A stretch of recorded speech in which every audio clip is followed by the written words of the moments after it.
Ladies and gentlemen, council members, attendees, as the snow flies outside in the traditional mid-October blizzard, we will now convene this special meeting of the Laramie City Council and work session to follow for Tuesday, October 12th, 2021. I would ask you all to join me for a Pledge of Allegiance, if you'd like. It might be somewhat, there we are. I pledge allegiance to the flag of the United States of America and to the republic for which it stands, one nation, under God, indivisible, with liberty and justice for all. Thank you all very much. As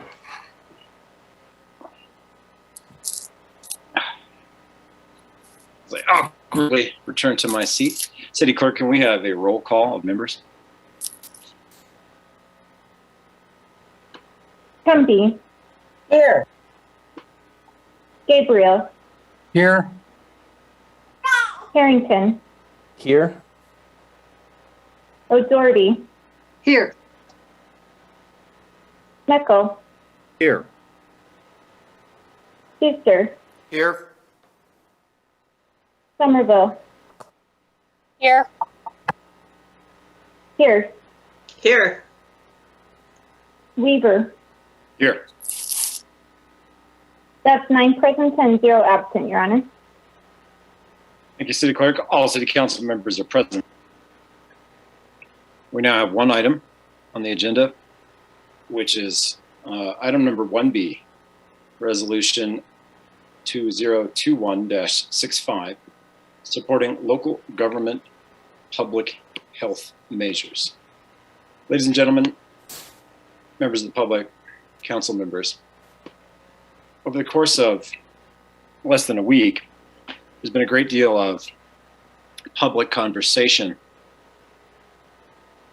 which is a generous term to apply to some of the dialogue and communication that's taken place in the community over the Albany County School District's policies surrounding face coverings, masks for their students, and the participation in the enforcement of the school district's rules by our Laramie Police Department. Disagreement is normal and acceptable, but all too often recently we see something that's far beyond disagreement and becomes something that isn't civic engagement, that isn't disagreement about policy. It becomes something that's unacceptable and shouldn't be normalized. And that increases the importance for opportunities for residents and communities to have the ability to voice their support for policies that they have supported again and again in public meetings and through their elected officials. And the reason we have a special meeting tonight as opposed to a later date that would have provided more notice is the council already had a scheduled work session for this evening, as we do almost every other Tuesday beyond our regular meeting times. And in light of the fact that a meeting was already scheduled, and to avoid needing to schedule a separate meeting, a special meeting on a different date, a special meeting has been called for the top of the hour. It's 6:04. Council members, do we have a volunteer for the reading? City Clerk. City Clerk? Mayor, just a quick question. Would you like me to read the notice for tonight's meeting? As is appropriate. Yes, please. Notice is hereby given that a special meeting followed by the regularly scheduled work session of the Laramie City Council will be held Tuesday, October 12th, 2021 at 6:00 p.m. via Zoom webinar ID 826-8493-9127, passcode 291365 via Zoom meeting for the following purpose. A special meeting for number 1, roll call or call to order and roll call. Number 2, Resolution 2021-65 supporting local government public health measures, and number 3, to adjourn. Thank you, Mayor. Thank you, City Clerk. And again, the main reason this meeting was called is because it was able to coincide with our previously scheduled work session, which we hold every other Tuesday, almost always. And it seemed that there would be no need to have an additional meeting, since we could just include this item in a short agenda for a special meeting at the beginning of tonight's meeting. It's timely. Council members, do we have a member of the council that wants to introduce the item?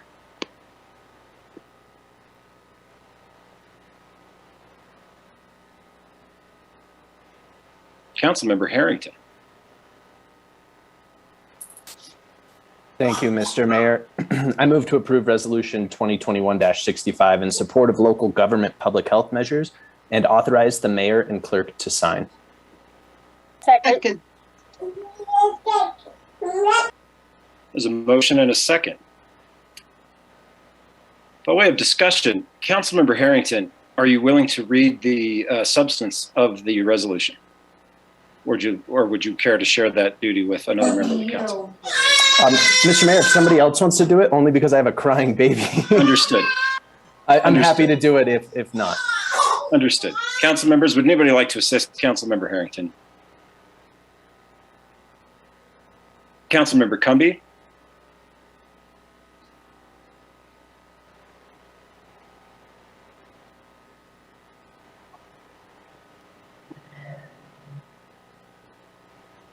Okay, thank you, Mr. Mayor.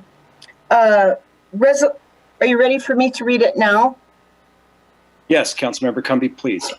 Thank you. City of Laramie, Wyoming, Resolution 2021-65. Resolution in support of local government public health measures.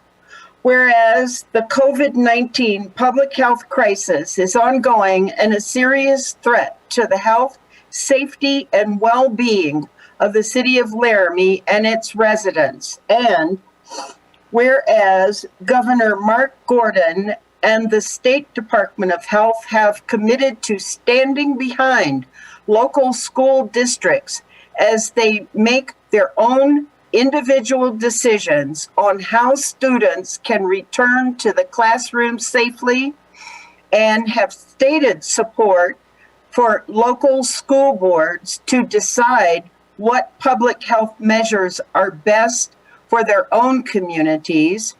And whereas, according to data from the Wyoming Department of Health, Albany County has averaged 15 incidences of COVID-19 per day since September 19, 2021. And whereas we support and respect our local school board and its difficult decisions, including mask mandates, as it balances the need of its students for in-person learning with the safety of all students, teachers, and staff in public schools. And whereas we support the Laramie Police Department as it fulfills its duty to enforce the laws of Wyoming, and as it coordinates with governmental agencies to keep good order, and whereas we deplore and condemn the insults, vitriol, threats, and personal attacks directed at local elected officials, public employees, and the Laramie Police Department, now therefore be it resolved, the City Council, governing body of the City of Laramie, Wyoming, supports 1.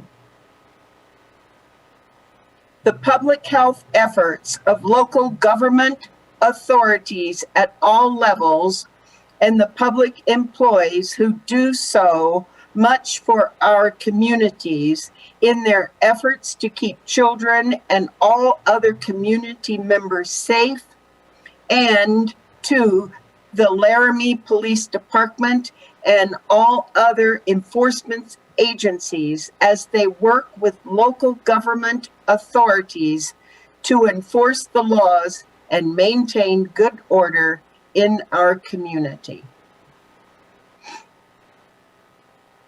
Thank you, Councilmember Cumby. Discussion, council members. Councilmember Schuster. Thank you. What you stated at the beginning was fairly accurate, but I'd like to make sure that it's on the record as being absolute accurate. First, I want to apologize to the police department for going through what they had to go through. The person in question at the high school was suspended for not wearing a mask. So the police department was called on a no trespass, not to enforce the mask mandate. So I want that on the record, that they got called because someone had trespassed on school property that shouldn't have been there. And I'm sorry that happened altogether. I'm a teacher. Our rules are slightly different. At our school, it's a private school, so don't want to go into that. But I just want to apologize to police officers. They took an oath. They were following their oath. And I feel bad for them because everybody said they arrested her for not wearing a mask. No, they did not. They arrested her for trespassing. So it's people have called, yes, and said very different things to me that I did not like, but they didn't have the right story. So I'd at least like, if somebody's angry at me, to at least have the right story. So I'm going to state that. How different entities enforce different things, that's completely up to them. If people don't like it, everybody here was an elected official. This Albany County School District, City of Council of Laramie, we're all elected. If you don't like what we're doing, we could be recalled. They wouldn't even have to wait to the next election if they can gather enough people. So I'm stating to make sure that it's on the record correctly. If somebody wants to tell me I'm wrong, that's their choice.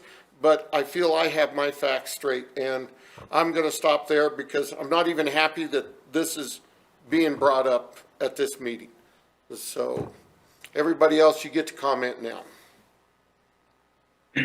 Thank you, Councilmember Schuster. I don't think anybody would describe the feeling we have about any of this as happy.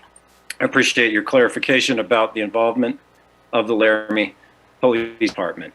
I would say one thing. Councilor Schuster is correct in that elected officials can be recalled, but they can be recalled only through the process of a regular election in the state of Wyoming, as far as city council members and school board members. So certainly voters have that opportunity to do that. Other comments? Councilmember Gabriel, thank you. You bet. Thanks, Mayor. I listened to a number of interviews with the student's father and the student as well. And I just wanted to point out that the student's father had a lot of respect for Chief Stalder in all of this commotion and incident at the high school. And, you know, in so many words, I didn't quote him exactly, but he did say that he had respect for Chief Stalder, and that was kind of good to hear with all of this stuff going on. So I just wanted to pass that along.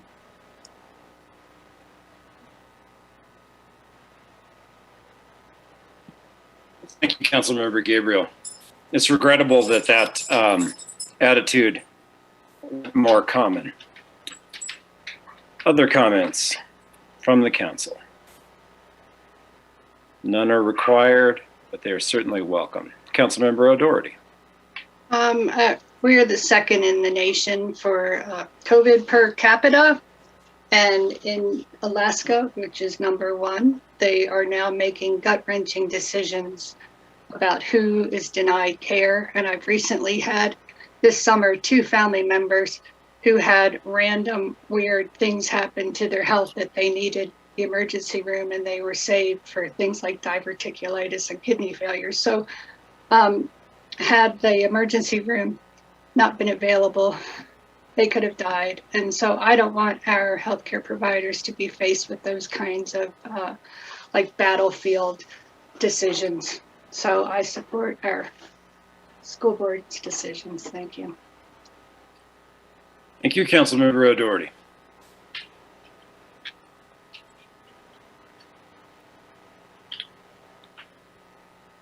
As is standard practice, the council will open this item for public comment. Public comment will not be unlimited.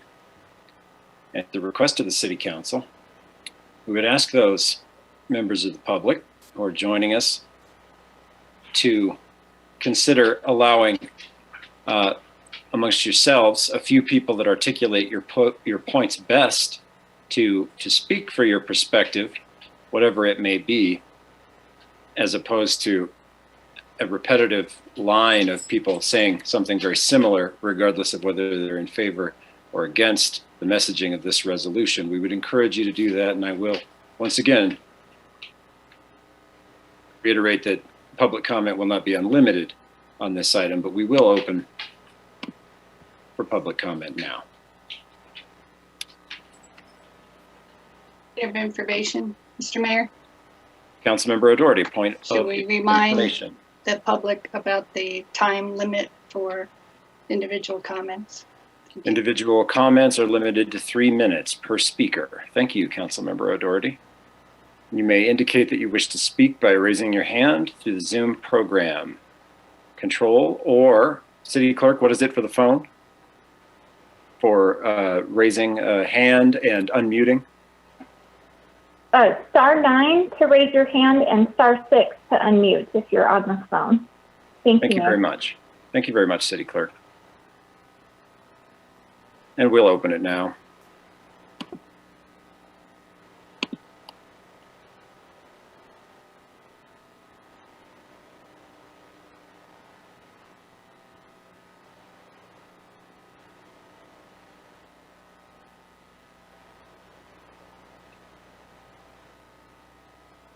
City Clerk, I have a screen name of Braden Harvey. We'd like to allow that individual to enter and provide public comment to the council.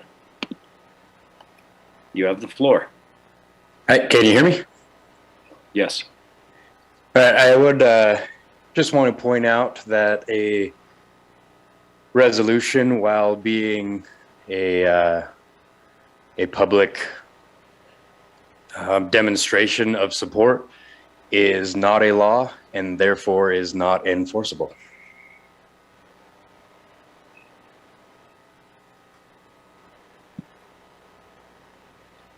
Thank you for your comment.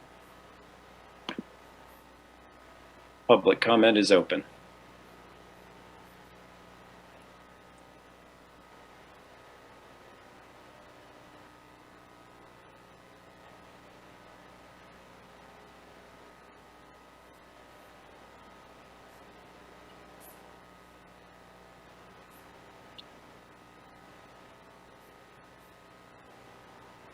We'll hold public comment open for another minute to allow people to raise their hands or indicate to the City Clerk.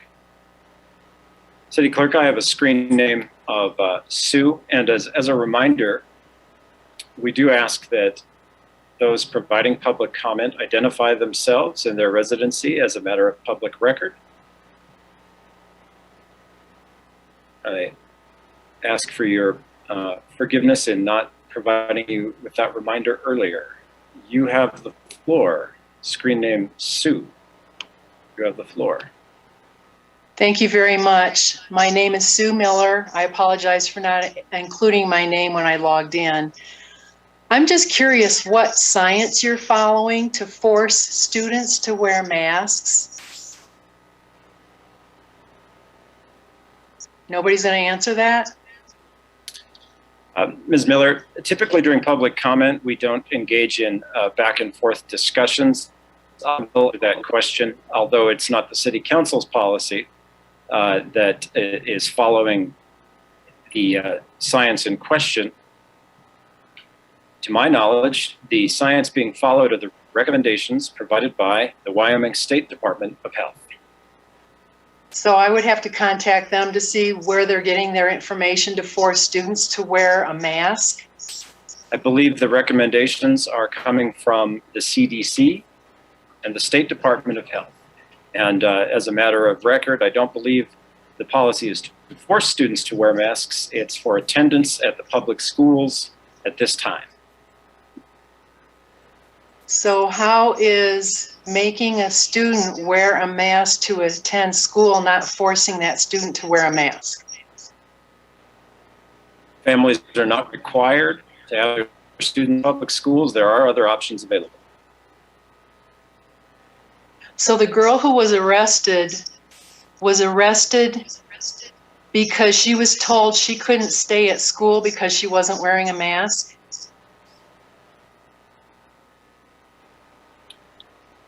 Ms. Miller, as I stated, typically we try not to engage in these things, but I understand these questions. I don't think they're unfair. I'd point to comments made previously in the meeting by another member of the council that the student was cited and arrested for trespass, for failing to abide by school district policy, and having been suspended and therefore not being allowed to be on school grounds during the period of that suspension. So public school is not public property? A public school is public property, subject to rules and regulations by the authority governing the property, in this case, the school board. So was she threatening to hurt somebody?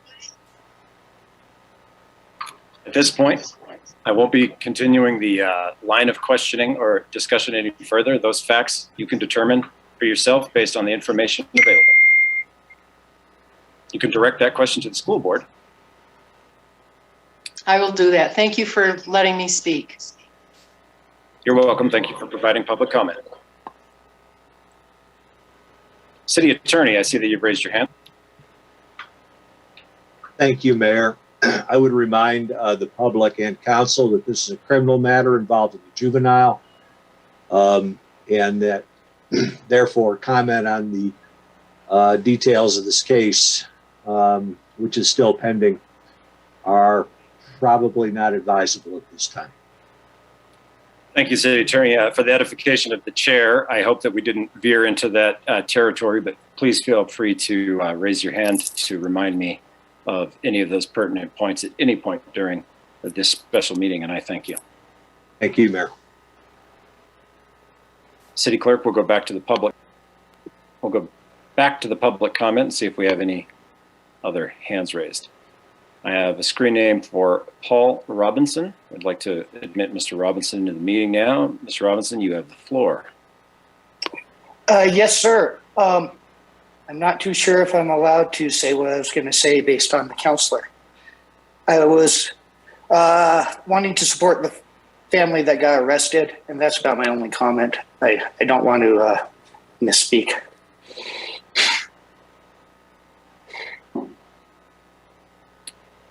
All right then, thank you, Mr. Robinson, and thank you for your public comment.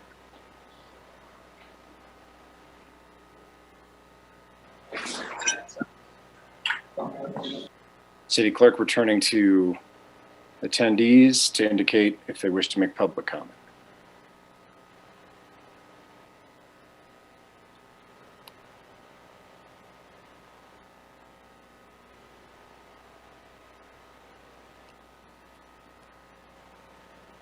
We'll leave that open for 1 minute to allow people time to indicate whether or not they'd like to speak before closing the public comment period.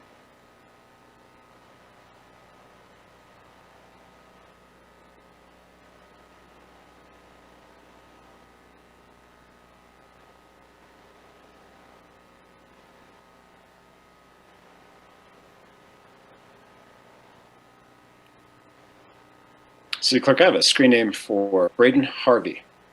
I'd like to allow that individual into the meeting and provide their public comment. You have the floor. I just want to say one more quick thing, that the school board passes the buck to you and you pass the buck to the school board, and both pass it on to the governor and the governor kicks it back down. And I want to know why there is no accountability between any of these elected bodies.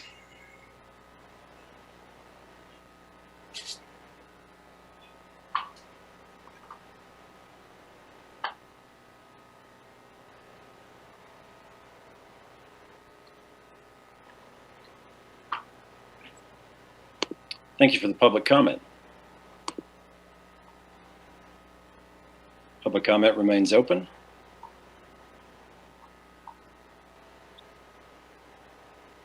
essentially going to leave public comment open for 1 minute intervals. If after the conclusion of that minute no one's indicated they'd like to speak, we will close the public comment. Unless there's objection from the council at this time to that method. Very good.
Public comment is now closed on this item. Council members, back to you for additional comments that you'd like to make. Councilmember Schuster, you have the floor.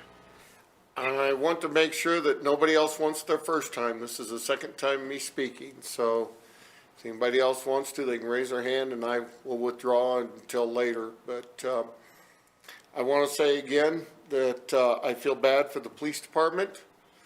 They had to be involved in this. There was no choice.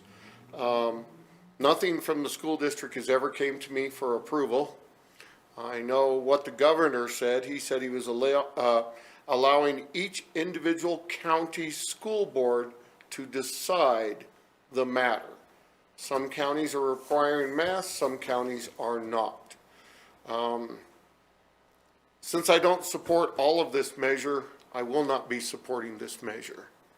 I support the police department, but some of the other decisions that were made, I do not support. So just letting you know, so it's no big shock that, no, I will not be supporting this letter of support. Thank you. You're welcome, Councilmember Schuster, and as a member of the council, you're always welcome to articulate your reasons for voting for or against any measure that comes before us. And we appreciate you doing so. Council members.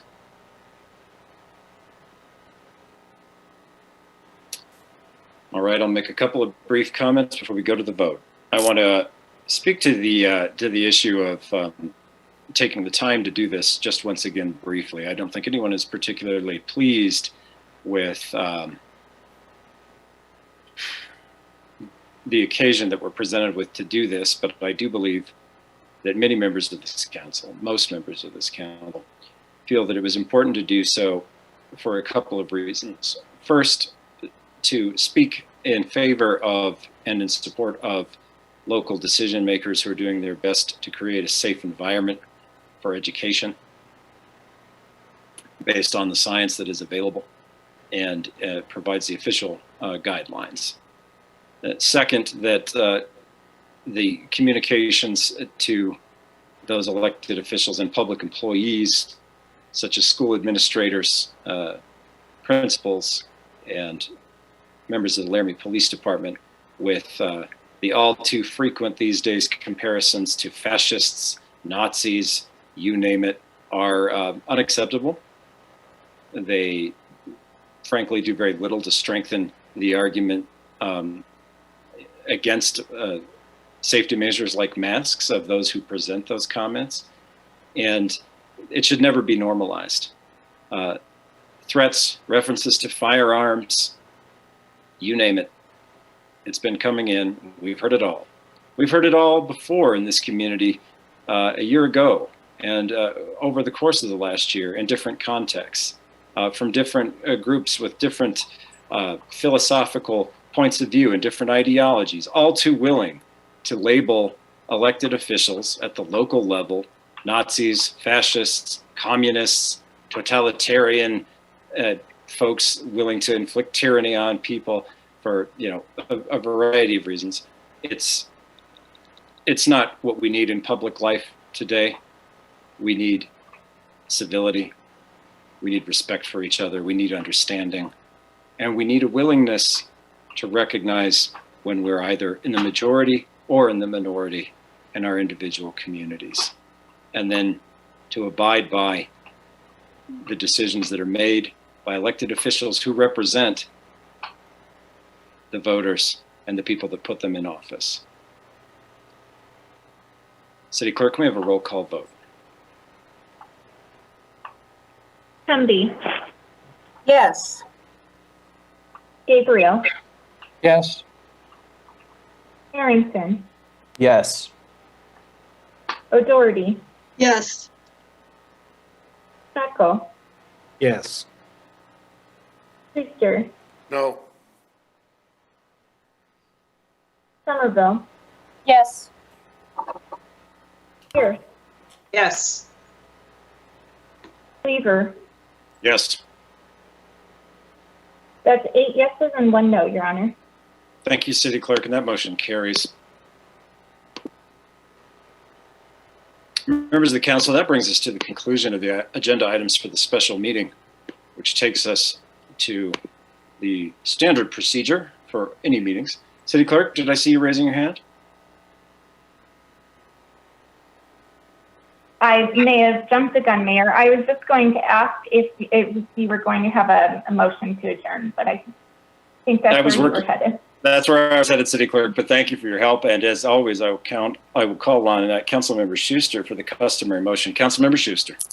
Thank you. I move we adjourn the special meeting and go to our work session. All those in favor say aye or raise your hand for the screen or both. Aye. Thank you. A second from Councilmember Harrington, which I did not call for. And now the vote, please, once again. Aye. We are adjourned. Aye.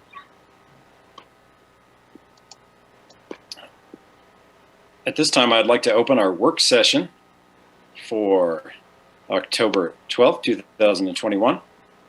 It's a work session with the University of Wyoming and a University of Wyoming student update with the Associated Students of the University of Wyoming President Swilling. And we'd like to welcome Mr. Swilling into the meeting at any point that he is ready. City Clerk. Mr. Mayor, first up. Oh, wait, no, it's ahead. yeah, I had scrolled too far down the agenda. What we're now doing is opening it for the University of Wyoming update with President Seidel. And we'd like to welcome Mr. Seidel and Mr. Mai, who've already been let into the meeting, and I ask for their understanding. It's a bit tense. President Seidel, Mr. Mai, and so I'm moving around the agenda a bit quickly and was ready to just go straight to the student government representatives, but maybe we should go ahead and proceed with this part of the work session first. Welcome. Thank you for making time to be with us this evening. And I'd like to turn it over to you, President Seidel, for any opening remarks for this work session you'd like to make. Thanks a lot, Mayor, Mr. Mayor. So I hope you can all hear me tonight. Okay, great. It's really terrific to be here. I wish we could be in person as I was last year, but I've gotten used to Zoom, and I very much at least think we have a good chance for a conversation here. So, well, the first thing I want to say is that I've been here now for more than a year, and I really, really enjoy being part of this community, and I feel very welcomed here by many of you, and of course others throughout the city, and enjoy it very much. And you may know that Gabrielle and I are building a new home that we hope to be able to move into in about a month south on 287. So I hope to have some of you over there once we're able to really entertain people. But anyway, just wanted to say how much I enjoy being part of the city here and contributing to it as best I can.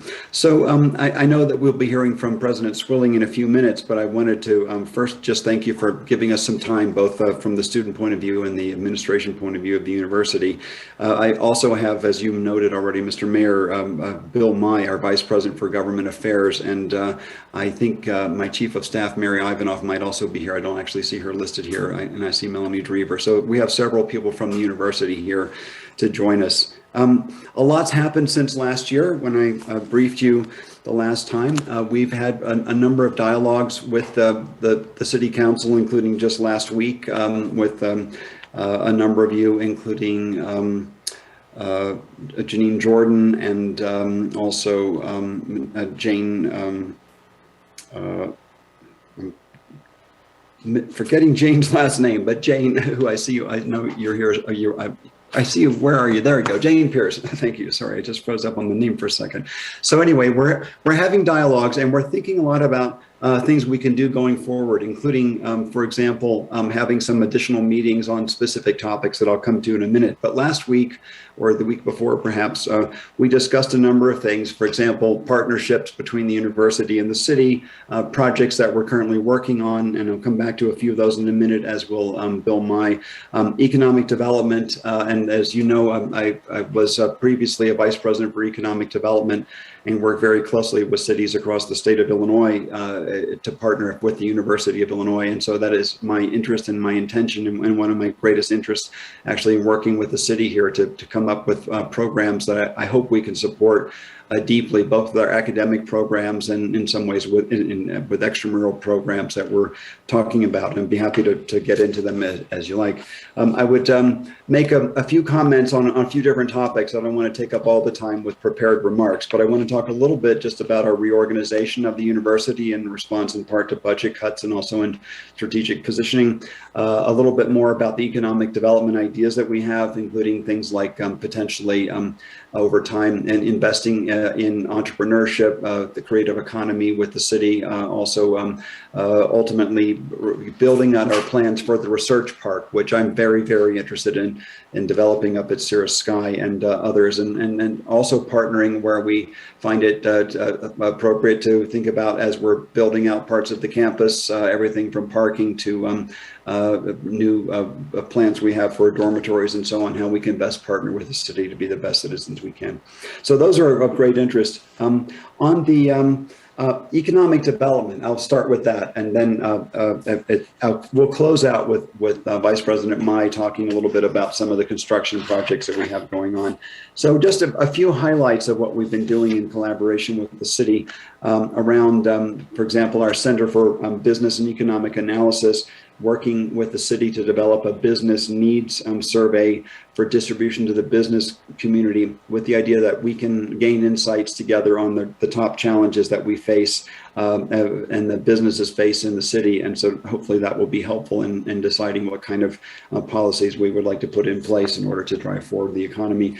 Working with the Laramie Chamber of Business Alliance in partnership with the City of Laramie and the College of Business, offering a paid internship position to support Laramie's Thrive economic development initiatives. And then particularly around new programs that we're anticipating developing. So for example, as part of our refactoring of the university, we will be making some investments in areas around engineering.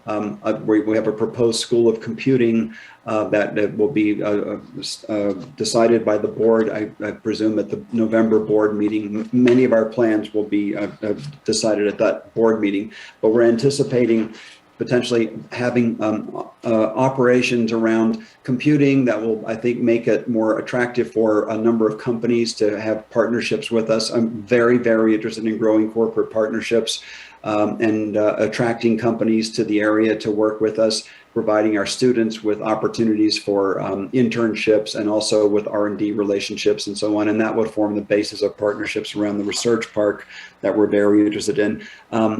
We're extremely interested in developing and have plans, specific plans to develop out the thing called the Center for Entrepreneurship and Innovation, which is not only in the College of Business, but it would be a university-wide activity so that students in any major, if they're an English major or a civil engineer or a physics major, as I was, that they have the opportunity for learning how to grow businesses around entrepreneurship, and then supporting that through mentorship, through incubators, for example, the Impact 307 hub that we have. And also we're talking about planning actually to create our own venture capital firm that would help support, that would be a university-related organization that would help support the growth of companies. And these activities, also I should mention one other as part of our proposal here, is to grow programs in hospitality and tourism. And then particularly, we would love to do this in partnership with local businesses, and then think about how we can help grow that sector of the economy as well. Now, all of those activities that I just mentioned, the School of Computing, the Entrepreneurship Center, and the center or the initiative around hospitality and tourism, are aimed at supporting the state at large as well, in collaboration with the community colleges.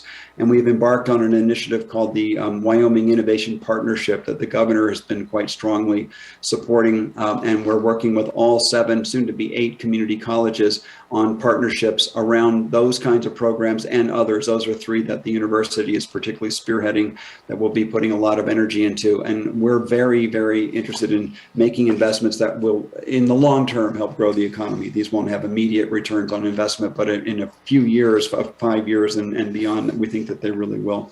So we are planning a meeting as early as sometime just after the new year, as we discussed last week, to have a brainstorming session specifically around economic development. And we've also recently put in place an associate vice president for economic development, Steve Fark. As many of you know Steve.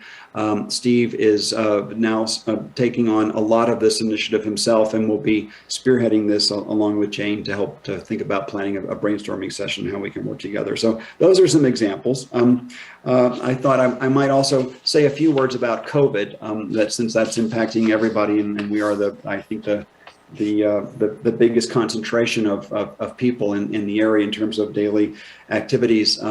We have a policy which is the board approved. In fact, the board has put in place this policy of both having masks in high density areas, for example, in classrooms, but not overly overbearing, let's say. So walking across campus alone and in small groups. So if you're able to socially distance, you don't have to wear a mask.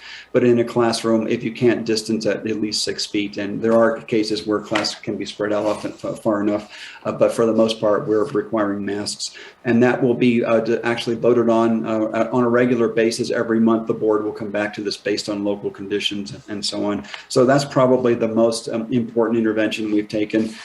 We've also worked extremely hard to provide vaccinations. So we've had vaccination clinics, and I have a requirement that all students and staff take a little mini course, which will be unveiling tomorrow, actually, at the board meeting. It's a very short course of less than half an hour of 6 videos, though, that describe the science of the virus, the science of the vaccine, the science of the epidemiology of how the virus spreads, and so on. So, and the interventions that are effective, because it's not a political statement, it's simply based on the science. And our own scientists have actually made the videos. And so we'll be able to share that after a couple of weeks with anyone who would like to take advantage of them if you find it useful. So that's something we're doing.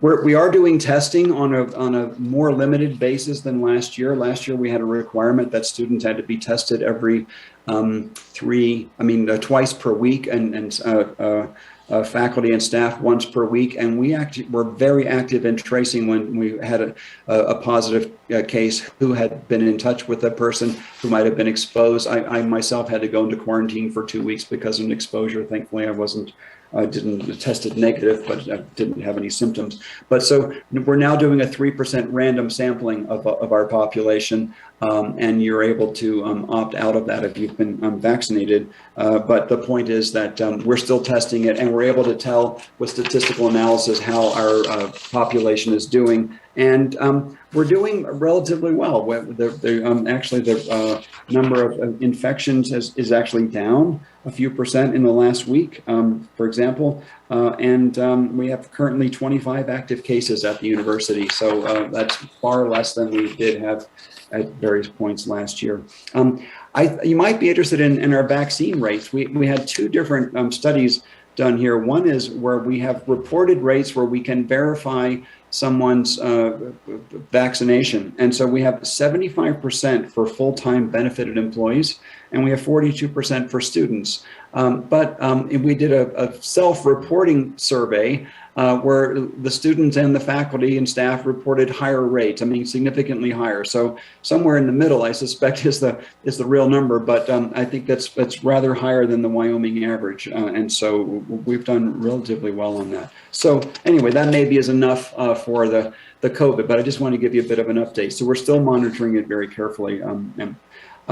So if it's all right, I would like to ask Bill Mai to take a couple of minutes and talk about some of the construction projects that are ongoing right now, because I know that really impacts the city. And Bill, I'd like to just pass it over to you if it's okay. Absolutely, and thank you for those first remarks. And Dr. Mai, thanks for being here as well. And it's good to see you again, and welcome. Mayor Weaver and members of the council, thank you for having us. Happy to kind of bring you up to speed on our current projects, which you can't really drive around Laramie without running into some of them. So figured I'd run through them right quick and try to answer questions if you have any. And I'll start with the Science Initiative building. And I think if you can let Melanie share her screen, we've got some slides we can share with you.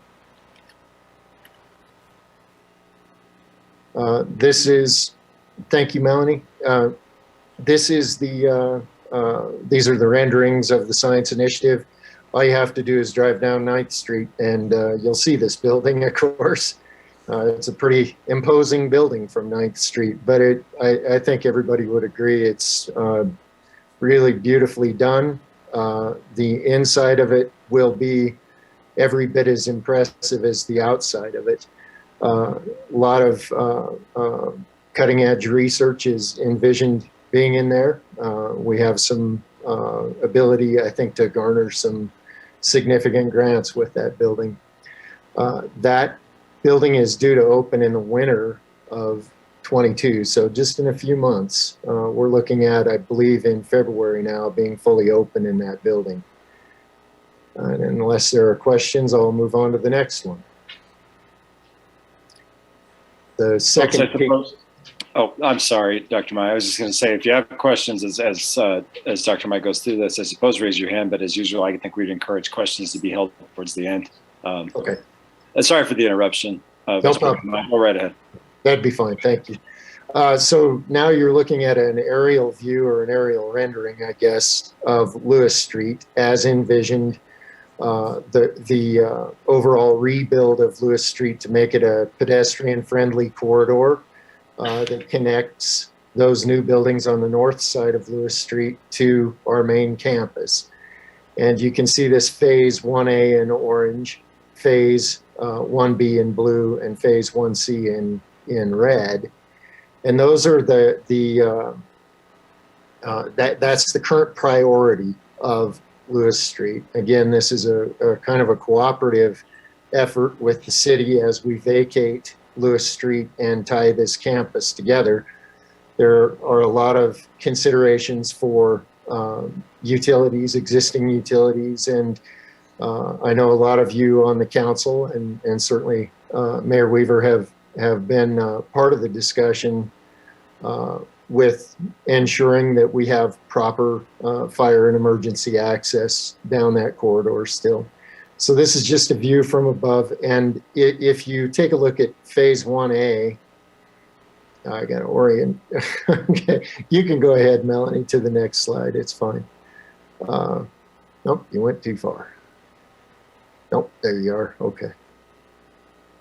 Okay, so phase 1A is kind of going to be, I guess, more to the right-hand side of this slide, and really what we're trying to do is do this once and do it right. So we need to landscape and pave and tie in that science building, and then right next to it is the STEM building, and then the EERB, or the engineering building. And so everything needs to be kind of tied together, and that's the purpose of 1A. And Melanie, if we can move on to the next one. So number 3 here on my list is the Fleet and Transit headquarters, which is being constructed out on South 15th Street. A lot of people know it as the old McCarty Motors site. And I think if you drive by it now, as you go across the interstate on 15th Street, you'll see a lot of progress out there. I think that site is looking very good. It kind of works into our number 4. Let's see here,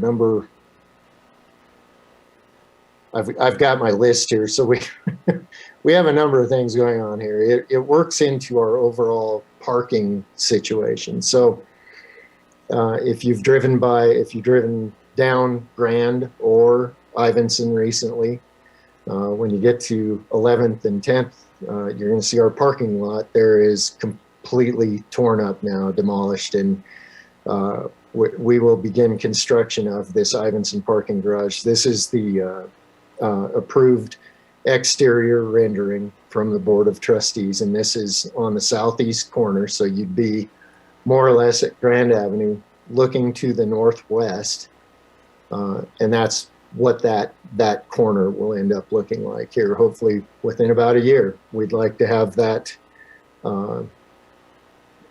facility opened up sometime next fall or early winter. So that will help alleviate a lot of neighborhood parking issues. Right now, parking is certainly displaced from this construction. And that prior Fleet and Transit slide is part of the solution to that, both in the short term and the long term. So our plan is to free up as much sort of prime real estate around the campus as possible. And a lot of that is currently taken up by buses at night and by our rental car fleet. And all of that will be moving out to South 15th Street in pretty short order within the next 2 months. So that will immediately free up some parking over on that part of campus, northeast corner of campus. And then we also, as part of the legislation for the engineering building and the science building, the legislature actually authorized UW some additional funds to try to purchase some of those properties north of Bradley Street, on the north side of Bradley Street. And so we have some properties there that have the intent of this, again, is kind of all tied together. The intent for the short term is to take those properties down and put some temporary surface lots up to help alleviate some of that neighborhood parking issue that's created by the displacement of this Ivinson lot, and also all that work on Lewis Street and the surrounding area. Dr. Mike, I can't remember. Did you say that you were open for questions as you go through? Mayor, I'll take them anytime anybody wants to ask them. I appreciate that. Councilmember Schuster, I saw you raise your hand a few minutes ago. I just wanted to wait till an appropriate time. Thank you very much. With this picture up, I just wanted to ask one question. I was told by someone that the UW Police Department would have their facility moved there, since in future years where the UW Police is currently now might become a dorm. So I just wondered, is the police department going to be included in this parking structure on one corner, is what I don't want to use the word rumored, but I was told that would happen. Mayor, I appreciate the question. It's a good question, and I kind of glossed over that. It's actually in my notes, and I missed it. You are largely correct. UWPD will be relocating into this building to be closer to sort of central campus. Right now, they're about a block removed. With this relocation, they'll have more state-of-the-art facilities, and the intent is to take up more or less the north half of the first of the ground floor.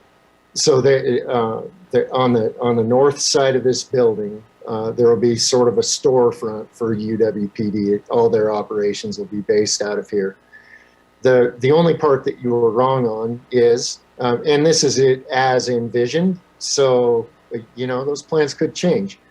You may end up being right, Councilman Schuster. But as right now, the site of the old Uni-Wyo building, which is where UWPD is currently housed, that site is envisioned as more or less a duplicate of this building to kind of have similar parking structures catty corner on campus. So you'd have this one down at 10th and Ivinson, and you would have another one up at 15th and Bradley. Thank you for that. And thank you for that question, Councilman Schuster, because it provided a memory jog for Vice President Mai. Yeah, sorry about that, Mayor. Oh, no, it's yeah. I don't think I need to be calling people out on that. Maybe not following their presentations. I do it all the time. Thank you. So Melanie, if we can go to slide 5, the residence hall replacement phase 1. So we're not going to bore you with all of the buildings, but this is the North Hall. So there are 2 halls involved in phase 1 of this plan, both of which will be located on the northeast corner of the existing campus. So phase 1 includes, I believe, about 600 beds between the two, or pardon me, 900 beds between the 2 buildings. This building itself, over on the left-hand side of this picture, this thing will house a dining hall as well. And so this is basically looking northeast from behind Half Acre Gym, if you will. So this is, again, the approved exterior of that building. Construction in that northeast corner of campus will begin in earnest in March. But if you've driven by there recently, if you can find your way around through 15th Street and Willett and, you know, a lot of the other areas that are currently disturbed because of some of the infrastructure requirements here, you'll see that where Wyo Hall used to be is now a vacant lot. The trees are gone, that road is basically torn up, and that's where this building's going to go. The second building, the south building and the south hall, will be on that day lot, that temporary lot to the south, basically right behind Half Acre, just to kind of orient you a little bit. So along with this project, UW is working closely with the city. We've met with a lot of folks. A lot of my folks have met with a lot of your folks in the city. It's been a productive and cooperative approach.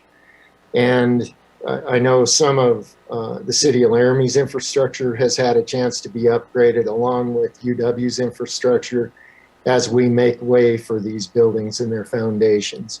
And so I think that's a positive for all of us. 15th Street, unfortunately, is closed down right now because of those infrastructure upgrades there between Ivinson and basically Lewis Street, I guess. So, you know, it's one of those bear with us situations as we're all getting used to. There's another item that we have been discussing with the city, with various folks at the city, and I'm sure that many of you are aware of it.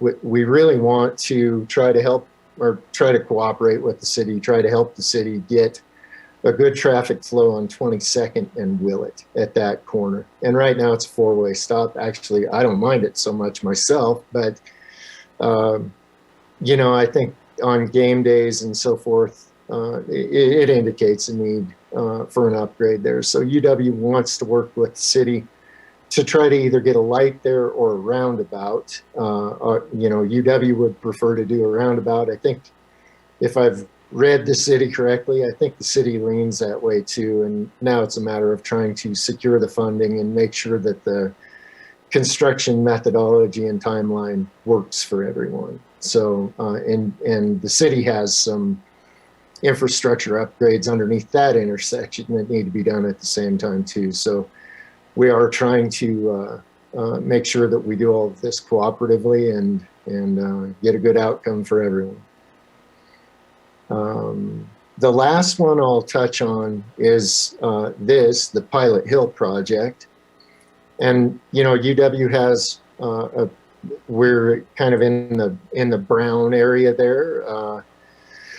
Those are the properties that UW has agreed to be used in this open space project. And I think all of this is going quite well.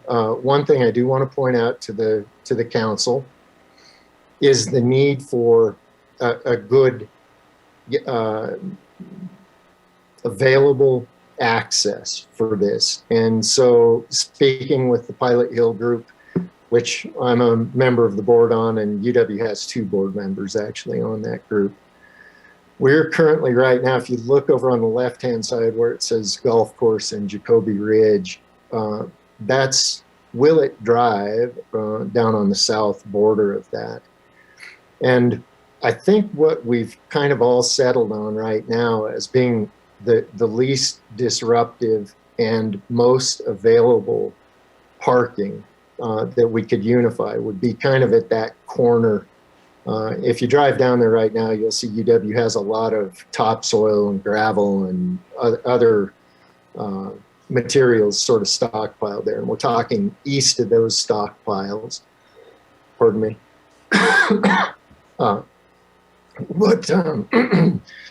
What we'd like to do is put a parking lot in there, a surface lot in there that could accommodate what that Pilot Hill group has envisioned all along. If you see those 4 Ps listed there, they actually had a notion of 4 kind of distinct parking spots to access the area.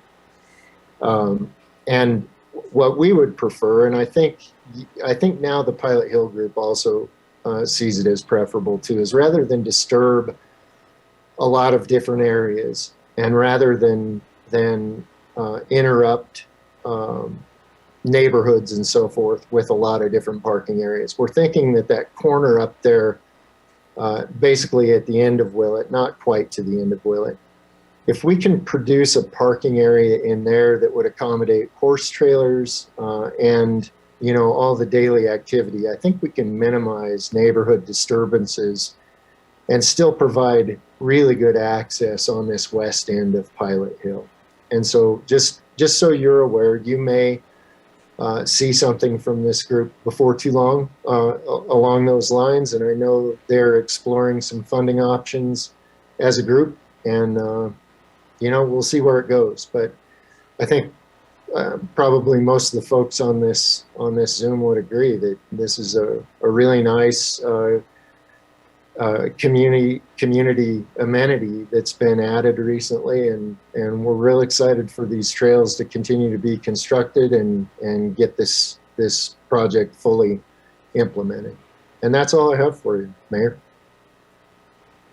I really appreciate those updates on all those topics, and I think you're right. I think you hear a lot of agreement about opportunities and potential around the Pilot Hill project. President Seidel, I wanted to thank you for those introductory comments, and I wanted to address a couple of the comments that you made about COVID specifically, because I know that I have certainly communicated concerns to you as an individual member of the council in that capacity, and at times I've been critical, and I admit that. But let me say now, in our work session, that I think you and the university and the Board of Trustees have done a remarkable job given the circumstances, and I think that the review and reconsider as you go approach taken by the board appears to be working well, and it's proven to be a balanced and responsible approach in my view, and I really appreciate it.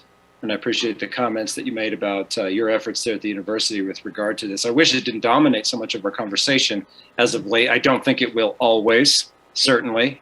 And we have a lot of other good things to talk about. We just heard about a lot of really interesting projects from Vice President Mai. And Vice President Mai, I also want to say quickly, and I'm going to turn this over to council members for extended questions, but I also want to say quickly to you and President Seidel, my understanding is that you were both interested and supportive of an idea presented at your last meeting where the city manager was able to be in attendance about perhaps the city and the university partnering up on a communication summit about construction plans around the city of Laramie and around the university, and about how we might get together, talk about those things, and try to plan together some ways to help with the traffic flow as these projects continue to happen, as they will for the city in terms of infrastructure and the university in terms of new facilities and infrastructure. I think that's a good idea.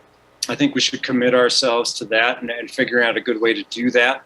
And I think the residents of Laramie and your staff and the students at the university and everyone in our community would benefit from that. I think we could do that, and I think we all see the value in it. So I was pleased to hear that you were receptive to that idea. So I look forward to some future plans around that. I think it's something we need to do, and I think it'll help both of our agencies, institutions, and the residents here. So I want to bring that up just quickly and say thank you. Now I'd like to open it up to council members for discussion on anything that we've heard about. Councilmember O'Doherty.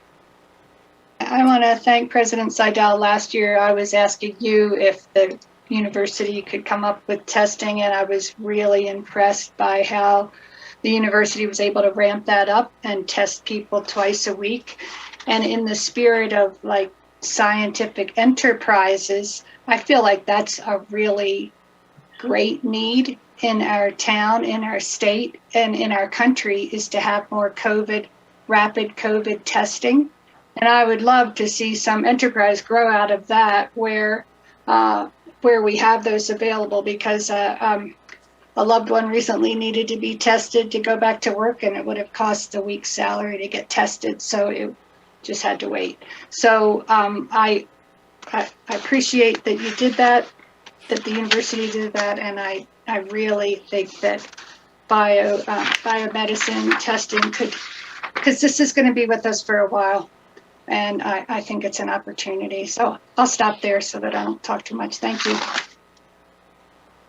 Thank you, Councilmember O'Doherty, and I've got the hands coming up. And just before I forget, I also want to add a note of thanks and interest about the wastewater monitoring program that was reported on recently. I think that's an excellent thing to be doing for Laramie and around the state, as I saw, and I think communities are benefiting from that and that knowledge from that work that's being done by students and faculty through the university, monitoring wastewater for COVID-19 levels. It's something that other cities are doing in other places. And frankly, it would be much harder without the university as a partner to have those types of activities in place as well.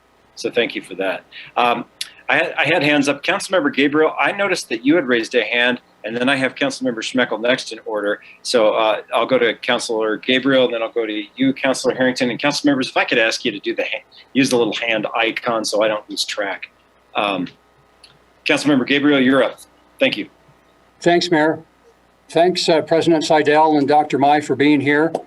Dr. Mai, a question about the street overlay situation after construction, after the utilities go in. I'm a little concerned about 15th Street. I know they put some overlay there.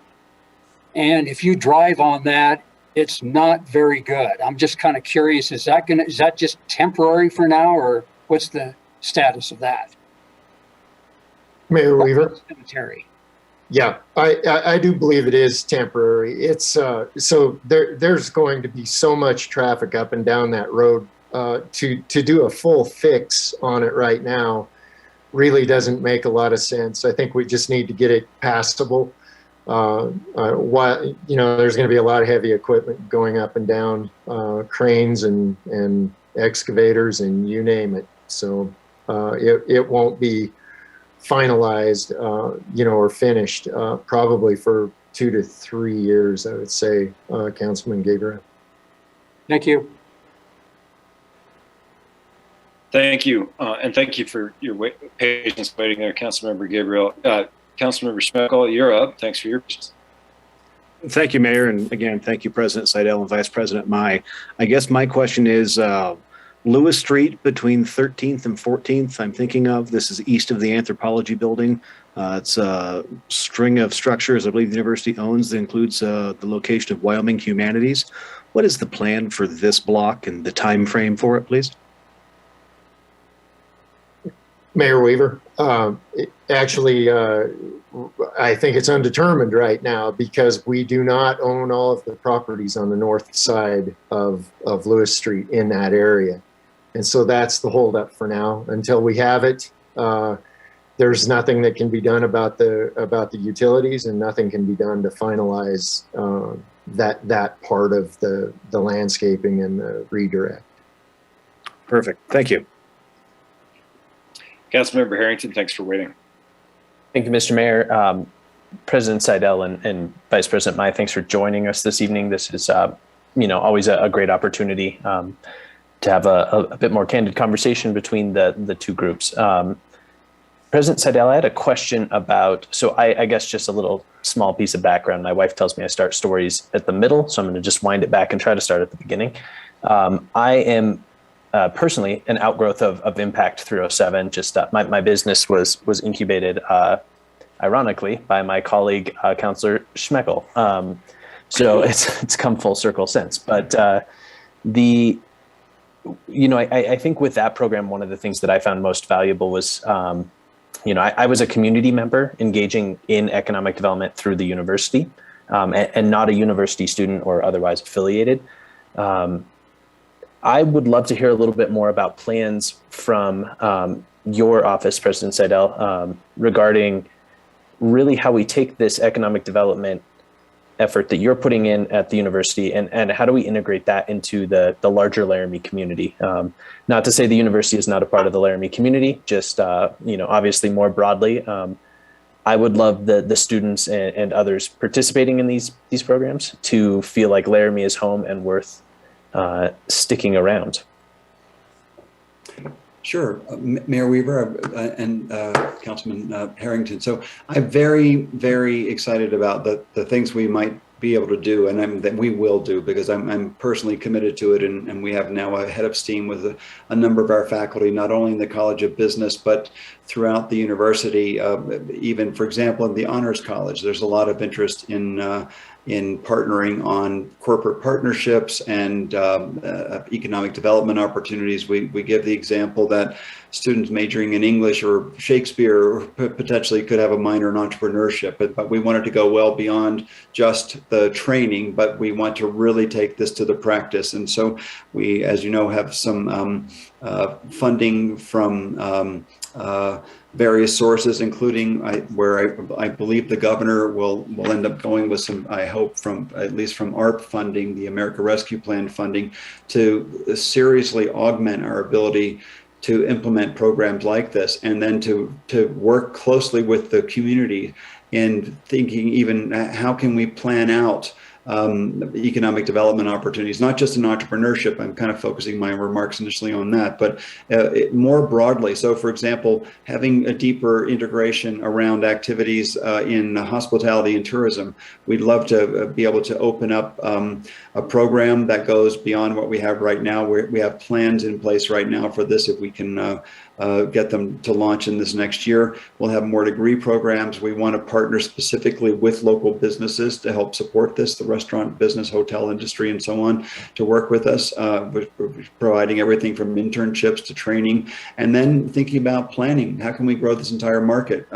Also looking at the computing area, where when I talk to a lot of companies, they say, we love your students, but we need a lot more of them that have this capacity, for example, for coding. So we started with some of the community colleges already, the idea of a software engineering program to produce more students who are trained in the art of software engineering, which is different from computer science. They're related, but they're not the same thing.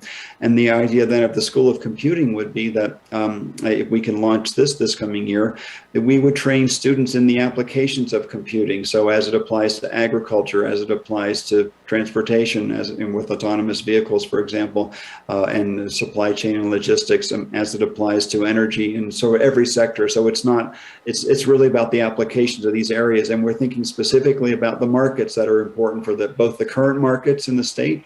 That would include extraction and agriculture, for example, and then the future ones through entrepreneurship and corporate partnerships to grow those things. One area that I think doesn't get nearly enough attention, but I'm really excited about, is the creative economy. So we have wonderful school of arts and design and the creative writing.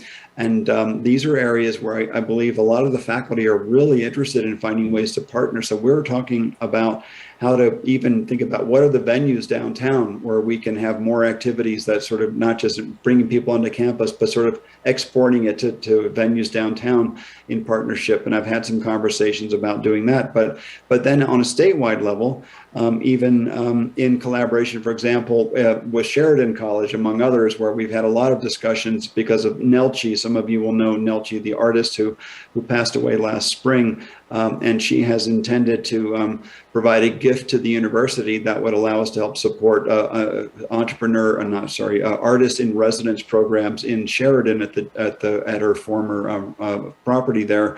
And so we're thinking about how can we build this relationship with the city of Laramie as well. And so there's just a lot of opportunities. And when we have this brainstorming session, I hope as soon as possible, and maybe after the 1st of January, we can get into lots of ideas. But I'm excited and I'm personally committed to seeing these things through.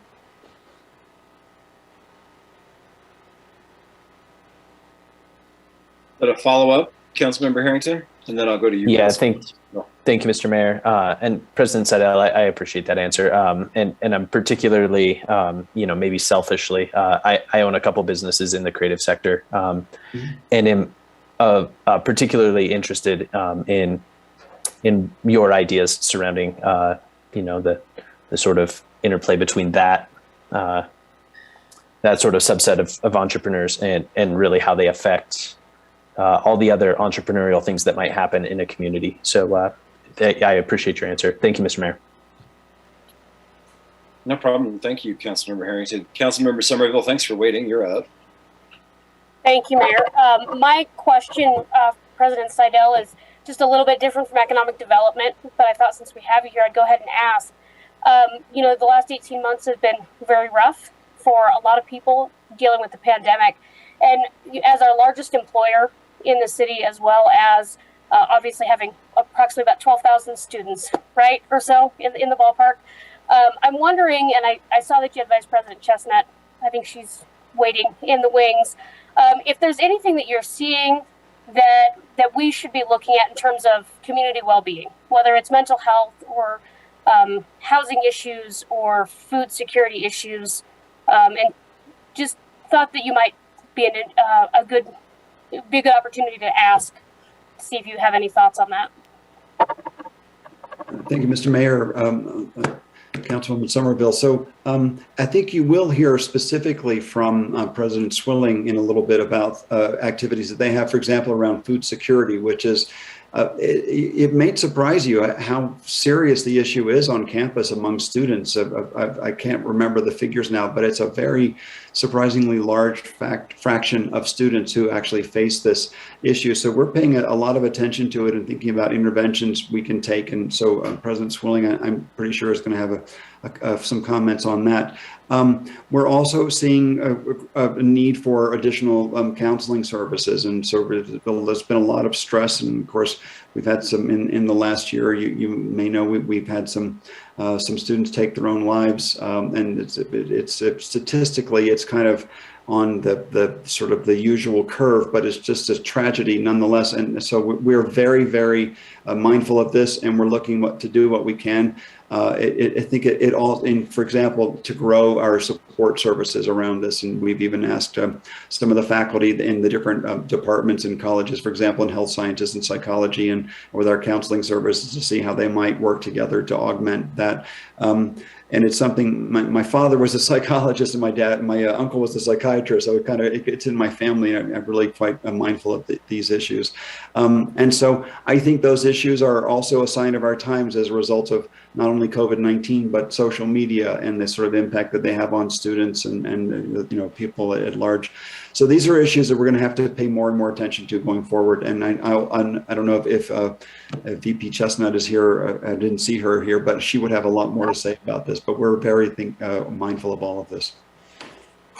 President Seidel, Vice President Chestnut was on the call, and we're certainly open to bringing in someone into the conversation now. If the Vice President would like to make a comment about that, I think the council would find that appropriate if it meets with your approval as well, President Seidel.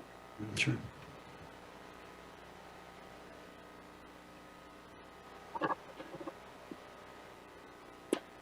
We may need to wait just a moment.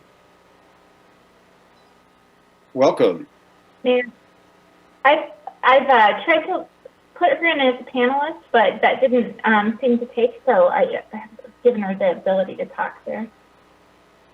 Oh, City Clerk, we appreciate those efforts, and we do have Vice President Chestnut with us in the call. So, Vice President Chestnut, if you'd like to add anything to that portion of the conversation, please do.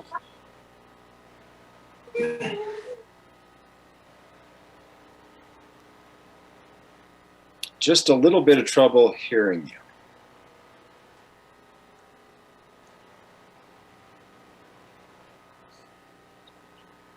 Oh no, technical difficulties.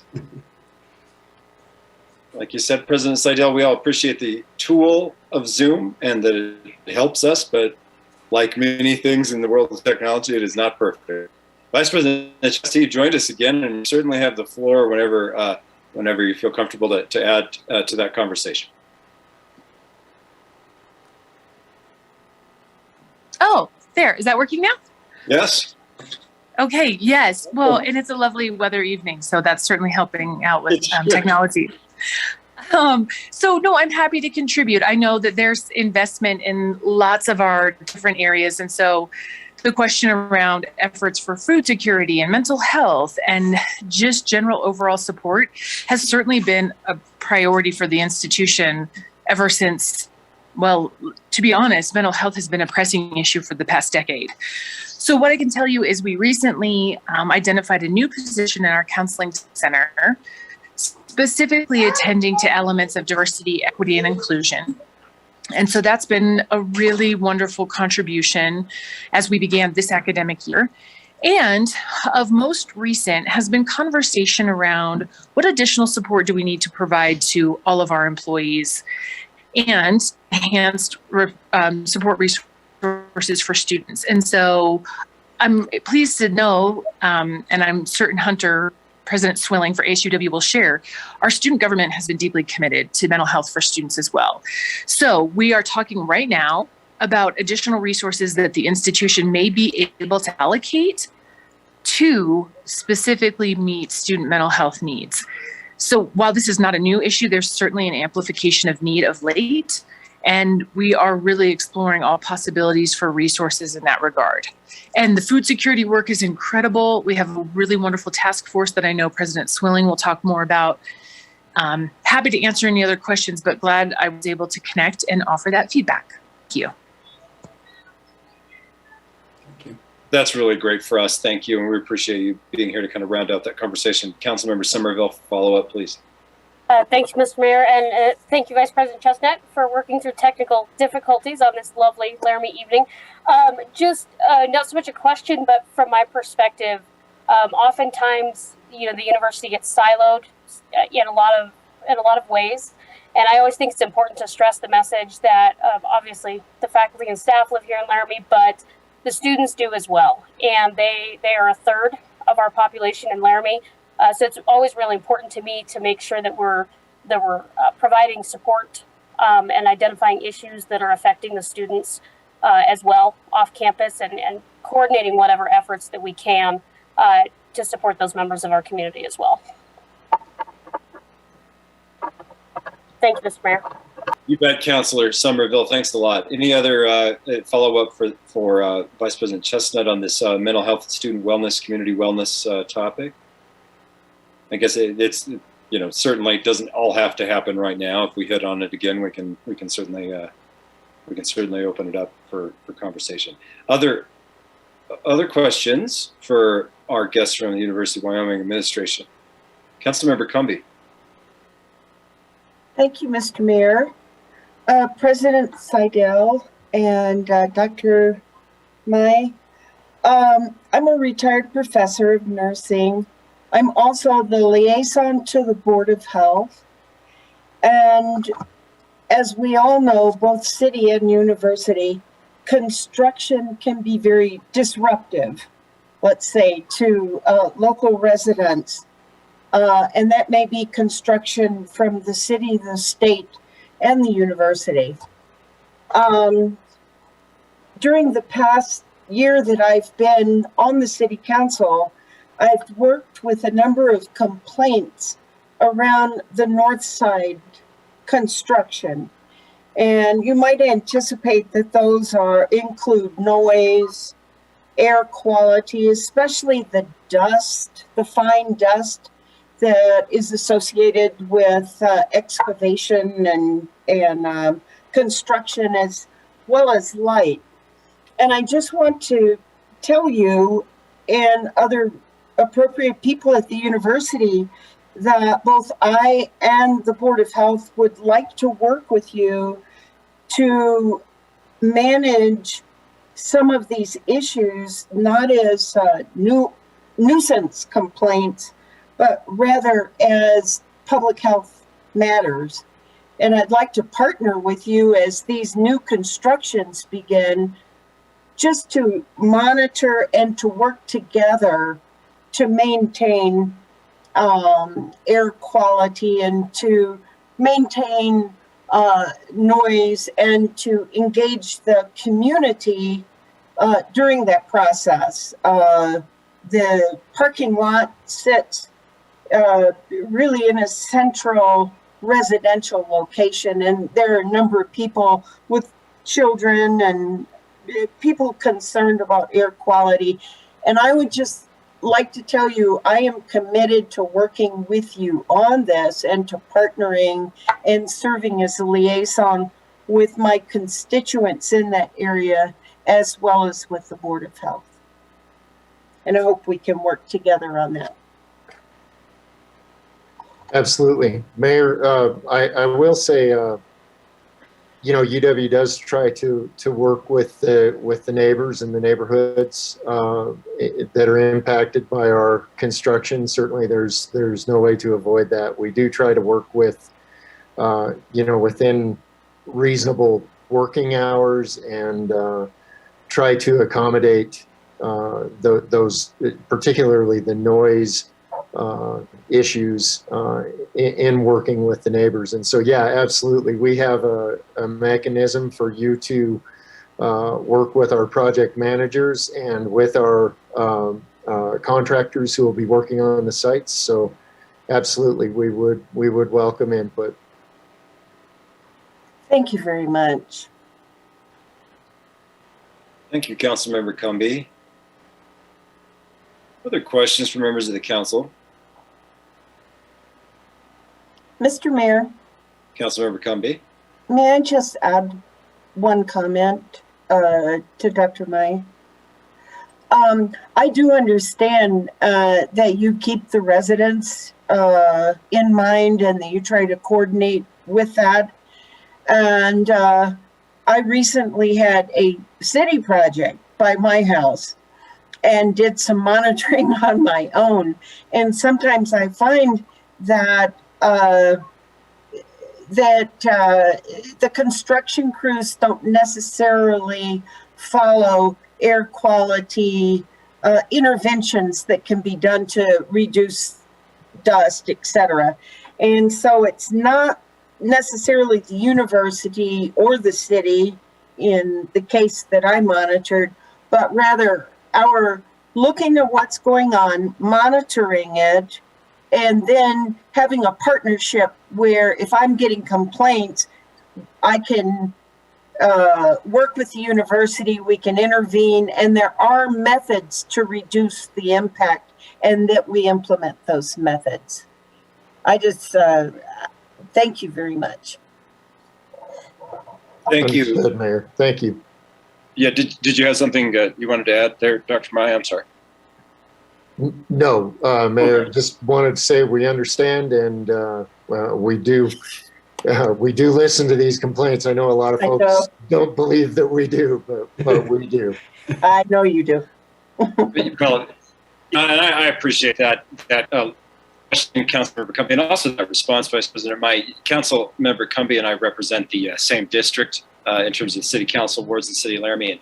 And oftentimes I do feel at a loss sometimes of how to communicate with constituents that may raise a concern, because I don't happen to believe that it's the university's policy to disregard community complaints about projects. But I think there are often so many, we're working with construction companies who are working with subcontractors and many different parties involved there. And it could be difficult to figure out where we need to get that information to so we can affect some change on behalf of those residents when they do have those issues. So I think this teaming up a little bit around some of those concerns may fit in a little bit with our desire to partner up a little more closely on construction planning in general. That might be an aspect of that. It seems like a good potential fit. Council members, I want to go. I have a question that I'd like to ask Dr. Seidel, but I don't want to step on anyone's toes for questions. So back to you for questions. President Seidel, my question for you comes off of the heels of a meeting that I attended last week.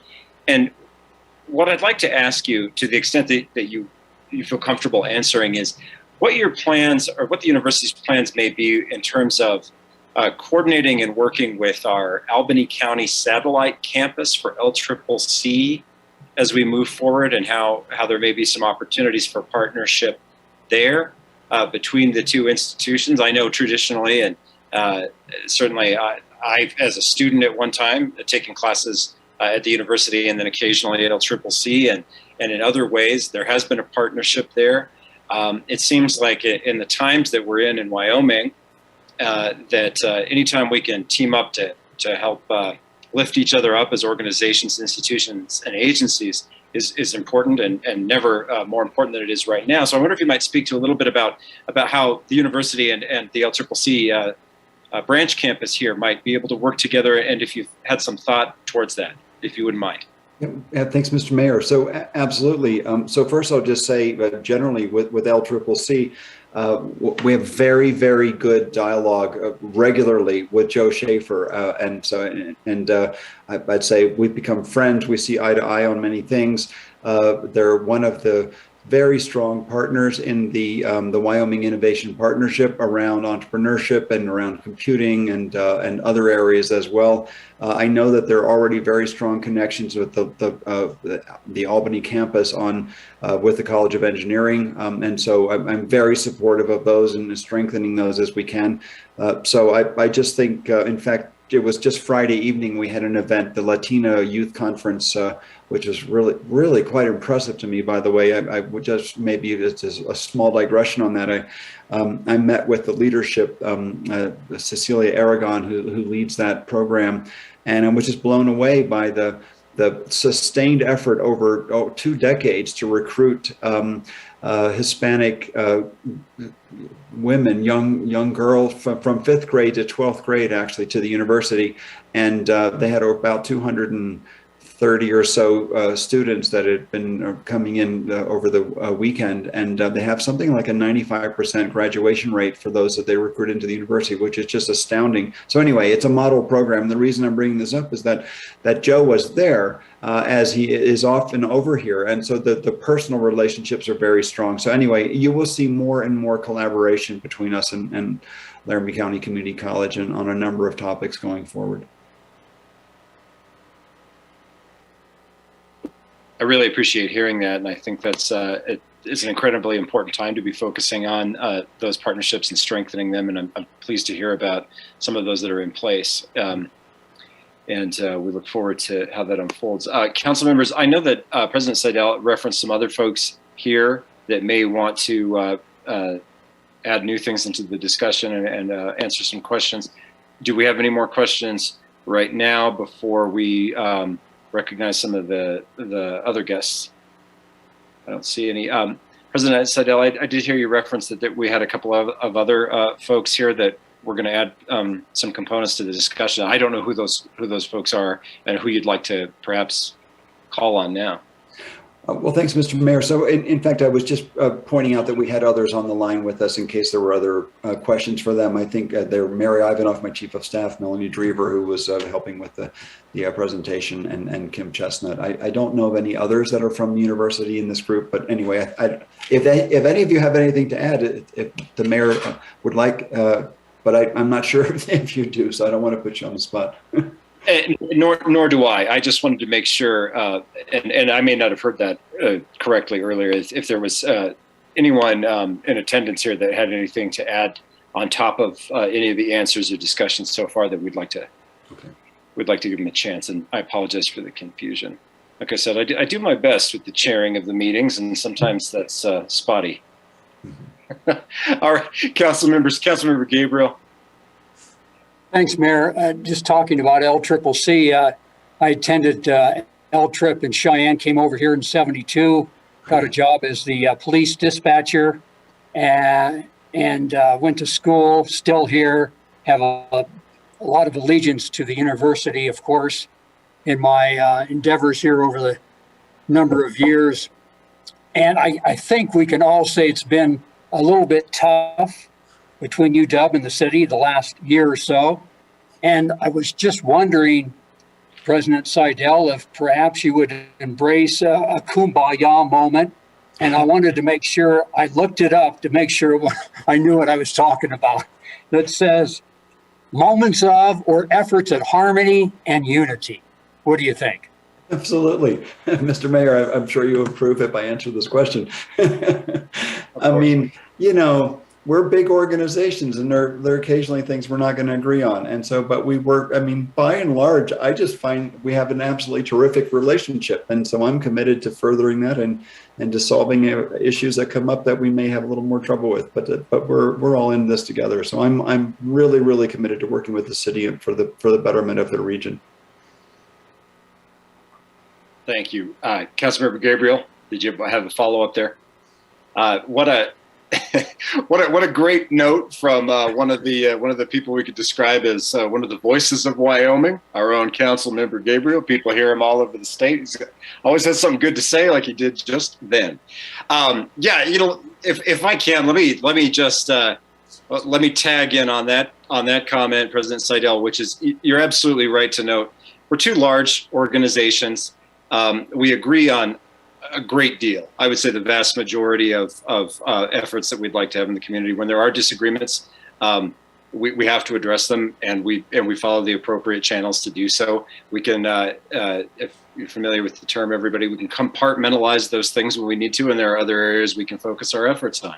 And tonight is focused on that. But I do appreciate that comment very much. Vice President Chestnut, I see that you turned on your camera again, and if you wanted to make a comment, go for it. Oh, nope, I scared her off. I apologize, and I'm sorry. No, that's okay. You're right. I did click on, and like the signal's coming through. I will offer, I hadn't intended to, but you invited me to. I would just echo the sentiment of the president and no, right, as a land grant institution, it is truly our mission to connect and serve the state of Wyoming. And so maybe uniquely from the Division of Student Affairs, we're part of our Town Gown collaborative that really our chief of police leads. And so the ability for us to be in conversation and connection about the needs of not just Laramie, but beyond Laramie, but really being intentional about developing really thoughtful and collaborative relationships is at the core of what we do. And so I would support the president in all of those efforts, and that we do what we can in our own vein in regards to town and gown engagement. So yeah, always looking forward to the opportunity to connect. Thank you.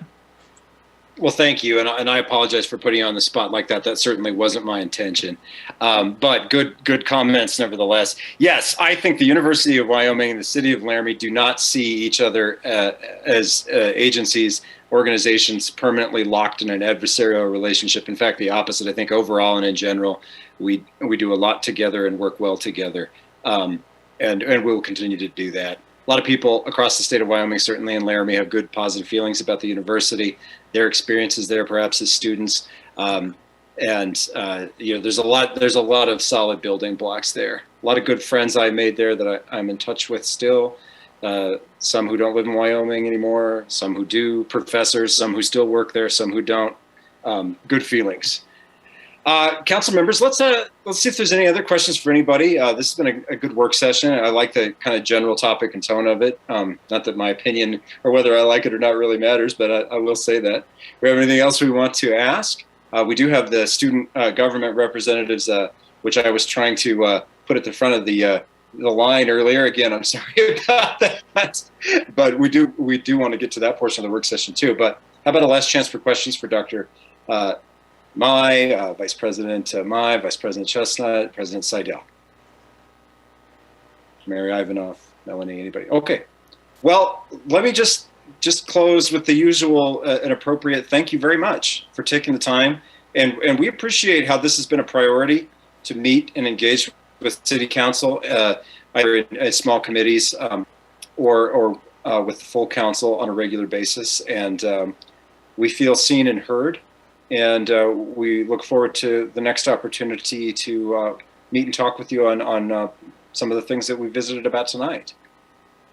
Likewise. Thank you, Mr. Mayor. Thank you all. Really great to see you tonight. We'll see each other again in person someday. I just know it.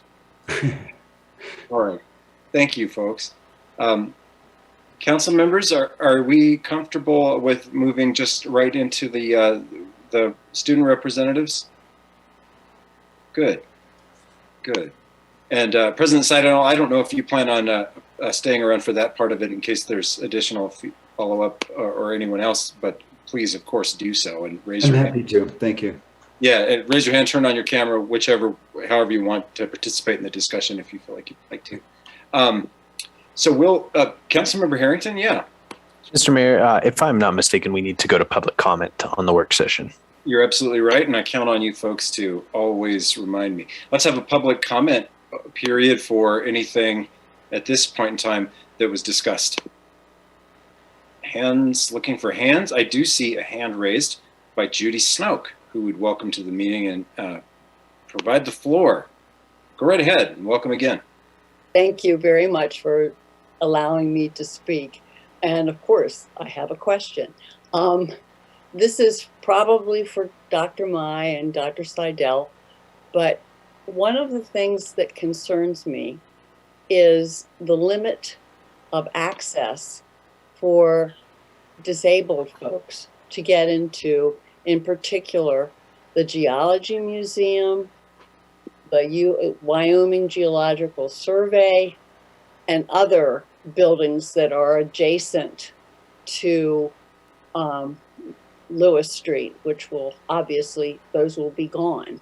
So what's the proposal? Is that being looked at? Yes, go right ahead. Thanks for that question, Judy. And go ahead, Vice President Mai. It's a great question, Mayor Weaver. I'm glad it was asked, actually, because that is one of the purposes of that Lewis Street corridor. And in fact, it's one of the highest priorities of the trustees in the timing of attack, shall we say, of the Lewis Street project is to ensure. Right now it's terrible access off of Lewis Street for accessibility, pretty much on all of that area of Lewis Street going south into the campus. And if you are able to get over there right now, you'll see that that's actually one of the first areas being addressed. There's two reasons for that. One, and I think the highest priority is the ADA accessibility. But also we are in the process now of tying in sort of the west central campus into that new satellite energy plant over on Lewis too. So it's a chance to sort of kill two birds with one stone. Thank you. Thank you both. Thank you both. Yeah, that's a question that we'd want to have some attention paid to, and I'm glad we did. Let's see if there's some other public comment.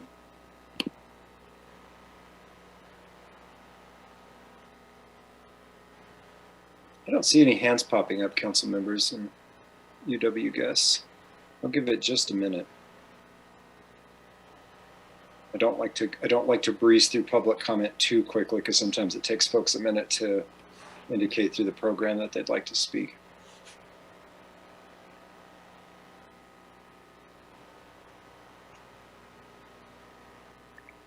But I really am not seeing any hands at this time, so I think we'll close the public comment period on this. There will be another one if there happens to be a little bit of overlap. That's all right. City Clerk, let's go ahead and wrap up public comment for that, and we'll now move on to the next portion of the work session, if that is in the order of the agenda, Council. Thank you, and it is, and it's our work session portion on the University of Wyoming student update with the ASUW president, Mr. Swilling, and I think we have some other ASUW representatives as well. I think we have the Director of Governmental and Community Affairs, Allison Brown, joining us as well. It was great, and we welcome them into the meeting now, and we're looking forward to hearing from you. I'd like to just kind of go ahead and turn it over to you for your opening comments. Welcome.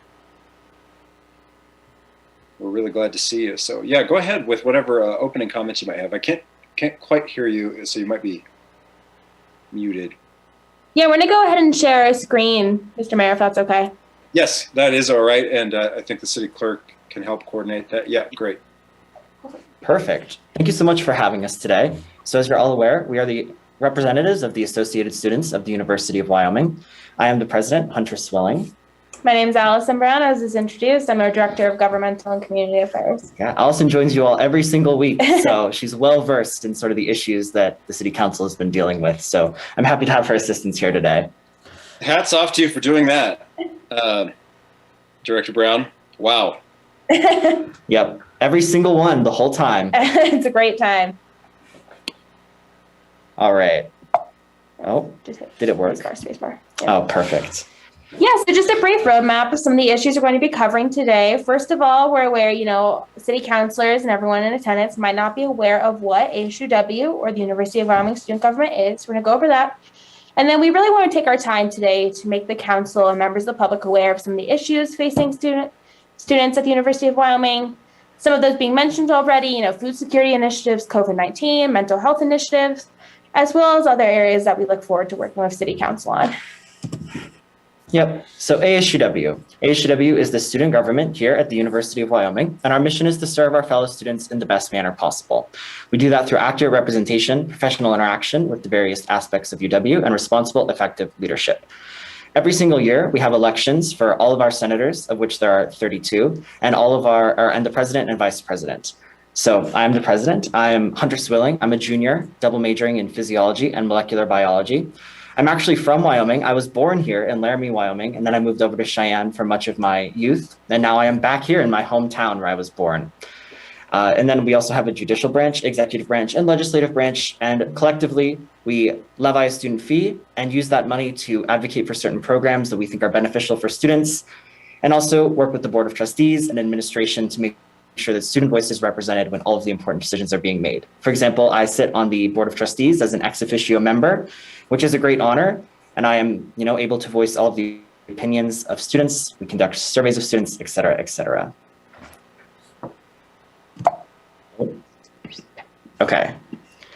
So one of the first things we wanted to tackle, and one of the things that I know that the council has been deeply invested in, is some of the problems regarding food insecurity here at the University of Wyoming and Albany County more broadly, and what UW has been doing to tackle some of these issues. So numbers vary, but according to a survey that was recently done by the Food Security Task Force last year before COVID struck, 37% of UW students are food insecure. meaning they literally do not have enough to eat. This is split right down the middle. 18.6% are somewhat food insecure and 18.6% are severely food insecure, meaning that they are chronically unable to find enough food to literally have the basics to survive on. And obviously it's incredibly difficult to be an active student, succeed in your classes, be a member of your community when you are consumed by such overwhelming fundamental issues as where you will find your next meal. Albany County is actually the most food insecure county in all of Wyoming. So clearly we have a problem here. In fact, according to a more recent survey, more students than this, approximately 45%, are somewhat food insecure. This increase is due to two things, probably COVID-19, as has been addressed, that caused significant financial issues for many students. And two, we were slightly different in our definitions of how we define food insecurity. But clearly we can see that there is a problem that it is time for us to solve. So UW had a very robust and multidisciplinary response in tackling some of these issues. They created the Food Security Task Force, which ASUW is a co-chair of, alongside one of the co-chairs of the Sustainability Coalition. And together, this group of partners decided that they would embark on a multi-pronged approach to tackling food insecurity here at the University of Wyoming. So some of these partners include faculty and staff at the University of Wyoming. The Provost's Chief of Staff, Mandy Gifford, serves as a member on this task force. There are many student representatives. Acres Student Farm has a representative. The Sustainability Coalition, who you all have worked on some carbon neutrality issues, also has representatives, specifically Finn Jackson and Nicole Mooreshead. ASUW has some representatives. My vice president, Poulter Anderson, is a co-chair of that alongside Nicole. And so all of these groups really came together to address these problems. So the first thing that was done, and the most robust effort so far, the most developed, has been to create the UW Food Share Pantry. This was done with a variety of funding measures. ASUW provided about $50,000. The Dean of Students, and with various support, raised about $20,000 from private donors. And other areas have also contributed to this amazingly as well. So this is basically a physical location in Knight Hall in which students can get free food. They give out hundreds of pounds of food a week, about 331 pounds a week as of the last census, which was taken just about a month ago. So they've really had a robust response to this. In addition to food, they also give out recipes on how to cook the food, how ensure that people have access to information on how to be healthy and nutritious. They're accommodating of dietary restrictions, including religious dietary restrictions, and they also give out a variety of toiletries and personal hygiene products. So they try to be a pretty comprehensive service that's also discreet. Knight Hall is not a main student highway or center. So it's relatively easy to just go in there, collect your food, and be on your way without drawing too much attention to the fact that you're using some of these services, because stigmas surrounding being food insecure are unfortunately still present and everlasting all across the country, but here as well. So this has been a multi-pronged effort and one of the more developed ones, and it's going well. But there have been many others as well, which have been innovative and which surveys have indicated that students are perhaps even more excited about than they are about the Food Share Pantry. One of these is meal swipe sharing. Meal swipe sharing runs out of Washakie Dining Center, and it's basically just what it says on the tin. Students who have extra meal swipes, who have a meal plan and don't use all of their little swipe ins each month or each week, can donate those to a giant pool. And students who do not have a meal plan can apply for this and be automatically granted these meal swipes loaded onto their card. So this is a really elegant solution because it never draws attention to the fact that you're food insecure at all. It's completely innocuous. You simply get food swipes, you go to Washakie Dining Center like any other student, they swipe you in, and you have a free warm meal. And you can take some leftovers home typically as well. So that's a really cool and innovative solution. And this is one that we're happy to really work closely with Res Life and Dining Services and VP Chestnut's office in allowing them and allowing us students to donate these swipes. There's also Good Food Sharing, which is an effort that has been alongside Meal Swipe Sharing Program, really co-led by the Sustainability Coalition. This is basically where after an event or after something where food has been offered, there's often food left over. And often it would just be thrown away. But now we're trying to make sure that we take food that's left over after events and let students know about it. So even after an event, a student can come by and get some warm food. Say we have Panda Express for an event because there's Panda Express in the Union and it's always popular. Students could have Panda Express for dinner. And that's a really elegant solution as well because it provides often high quality food completely for free. And it also introduces a lot of sustainability or sustainable elements into this program because, you know, you're no longer wasting food. You're able to reduce carbon footprints, able to reduce food waste, and it's altogether a really elegant solution that blends a lot of the goals of, you know, good food sharing. We've talked about the UW Food Share Pantry, and as we can see on the left here, this is half of the pantry on the upper right-hand corner, along with some volunteers. And then this is some of the back of the pantry. It's about 2 rooms combined. And then there's also like dairy fridges, produce fridges, meat fridges, all of that sort of stuff. And then finally, one of the really other big programs that has been enacted is a community-supported agriculture shares, or CSA shares. And these basically take food that is grown by Acres Student Farm, package them all into a package, as it says on the tin, and deliver those or donate those to students in need. So this is fresh produce every single week during the summer when Acres is harvesting their crops.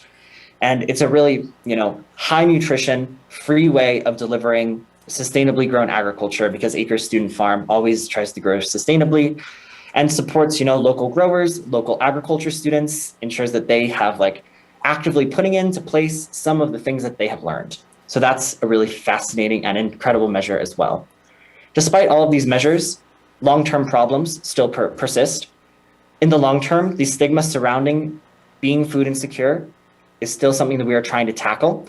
We're trying to do this with grassroots issues and to show that it's okay to have some of these struggles, but we have not perfected the measure yet. And as we have seen, still a large percentage of UW students are food insecure. All right. We'll touch on this one just briefly because you're all intimately familiar with this. But ASUW is a representative on the ad hoc working group for police and community, which has been tasked with identifying community values, needs, and priorities for policing, giving advice regarding potential solutions and methods, and advising regarding transparency and accountability around the use of force and police conduct and oversight. I've been sitting on this since the beginning of the ad hoc committee's meeting, and we're looking forward to working with the city council and working with the student government to take into account really the conclusions of the ad hoc working group and work to implement those not only within the Laramie Police Department, but see if we could also take a look at the UW Police Department so that there's synergy combined some of the priorities and needs that have been identified by both groups. Because I think growing both and working within all policing measures and systems could enhance the student experience and enhance the experience for community members here in Laramie, because there would no longer be 2 radically distinct police forces, or there still would be, but they would be approaching issues in a similar manner. You might not get radically different treatment if they were pursuing some of the same policies regarding community values, needs, and priorities, for example. Yeah, so kind of shifting gears, obviously an issue that's on the top of everyone's minds right now, unfortunately, is COVID-19. Undoubtedly, the university has been impacted with classes moving online last year, mandatory testing, which we all talked about earlier, and a return for many students to in-person education and experiences this fall. We've definitely seen an influx not only of cases, but of education efforts as well. Keeping in mind that the progress we've made to return to in-person classes and events, ASUW is cognizant of the importance of continuing to practice safe precautions and promoting vaccinations on campus and throughout town. So ASUW is partnered with a campaign called You Call the Shots. Like other vaccine incentive programs, this encourages students to receive their vaccines. Our advocacy efforts alongside those of the university, city, and more broadly students' own motivations to be vaccinated contribute to a count on our survey of 66% of students reported being vaccinated. You know, this is great for our campus and the Laramie community, and we will continue to educate and work with stakeholders to continue COVID-19 vaccination education incentive programs. If council members or other members in attendance are unaware, as President Seidel mentioned, the University of Wyoming maintains an indoor mask policy where social distancing is not possible. Mask protocols across campus are widely supported, with 70% of students either somewhat or completely approving by our latest count. You know, at the core of our COVID-19 vaccination incentive program is students' adherence to social distancing and safety precautions as education. Through our platform with the broader student body, we've spread information and educational resources of students. This outreach is evident with the percentage of UW students who feel knowledgeable about COVID-19 and preventive measures, as is shown with our graph, with less than 1% of students saying that they do not feel knowledgeable about COVID-19 or preventive measures. Taking a step back and reflecting, it's evident that the university and the city of Laramie have made considerable progress against the spread of COVID-19. And at HCW, we look forward to continuing our partnership with incentive programs, the university, and the city of Laramie to ensure that the university in Laramie is able to continue a more normal path into the remainder of the fall and into the spring. Yep. So just a little bit of background. Earlier, a couple of weeks ago, beginning September 20th, HCW ran a survey that was submitted and sent out to all students twice. And we were basically surveying them for this presentation. What do you consider the most pressing issues here at the University of Wyoming? What do we need to address? And one of the things that we asked about was basically, are you vaccinated? Noting that this was an anonymous survey, and asking whether or not they supported the mask protocol as it currently stands, with a brief description of what the mask protocol was. And as we have seen, we got 2,098 responses, which is about 18% of the total students who attend the University of Wyoming, and about 2 out of 9 students who attend the Laramie campus. So an even higher percentage of those students, about 22%. 70.46% of those students approved at least somewhat of the mask mandate, with a large plurality completely approving. And many felt knowledgeable about these measures, as Director Brown stated. We're also looking forward to working with President Seidel and Vice President Chestnut on distributing that COVID-19 education series of 6 videos that was mentioned to the student body, and making sure that we can reduce those somewhat numbers and those not at all numbers to basically 0. And also, I'm sure some of the people who said they're very educated still might hold some misnomers, just because there's a tremendous amount of misinformation about COVID-19 out there. All right. So this is one that obviously has been on the minds of the student government, the minds of the members of the Laramie community for many, many years. As Vice President Chestnut said, probably a decade or more. But mental health is really something that students are struggling with, and something that's been deeply impacted by COVID-19. Our student issues survey also surveyed students on which mental health challenges have you experienced in the past month. So this is just the past month. And as we can see, the results were pretty concerning. 68% of students reported that they had suffered from anxiety. Half said they had difficulty concentrating. 36% said they had depression, and 35% said social isolation or loneliness. And 32% said they had difficulty coping with some of the stresses in their lives. These numbers are deeply concerning, as anyone can see, and it's clear that we need greater investments in some of the mental health resources here at the University of Wyoming. There are a lot of those that exist. The University Counseling Center is obviously an invaluable and incredibly important service for students to be able to access. But unfortunately, they've been really, really overwhelmed almost to the breaking point, because they've been dealing with students in imminent crisis and are not able to offer some of the long-term support that students need. There are other avenues on campus that also offer mental health support, such as the Psychology Clinic and the Wellspring Counseling Center. But both of those are not equipped in the long term to offer sort of these services, which if the students are not able to get all of their mental health priorities met at the University of Wyoming, despite the tremendous amount of resources that we have poured into this, and I'm in no way blaming those who are present here, because this is an incredibly thorny and difficult issue to solve. This has negative reflections for the community as well.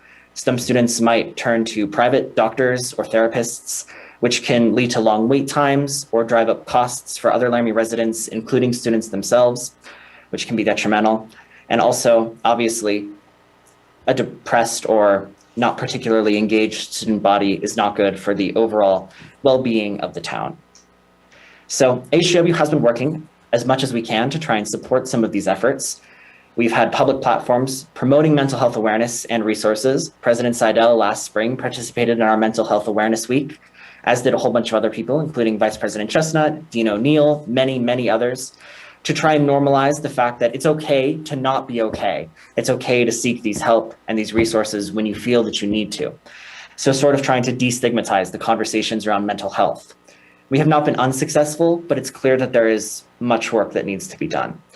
We've worked with student health services and promoted the University Counseling Center. For example, Vice President Chestnut mentioned the brand new counselor that they now have employed and who is working with them and has been for the past couple of months. That will obviously deeply increase their devotion and the ability of that group to respond to diverse students in their particular challenges.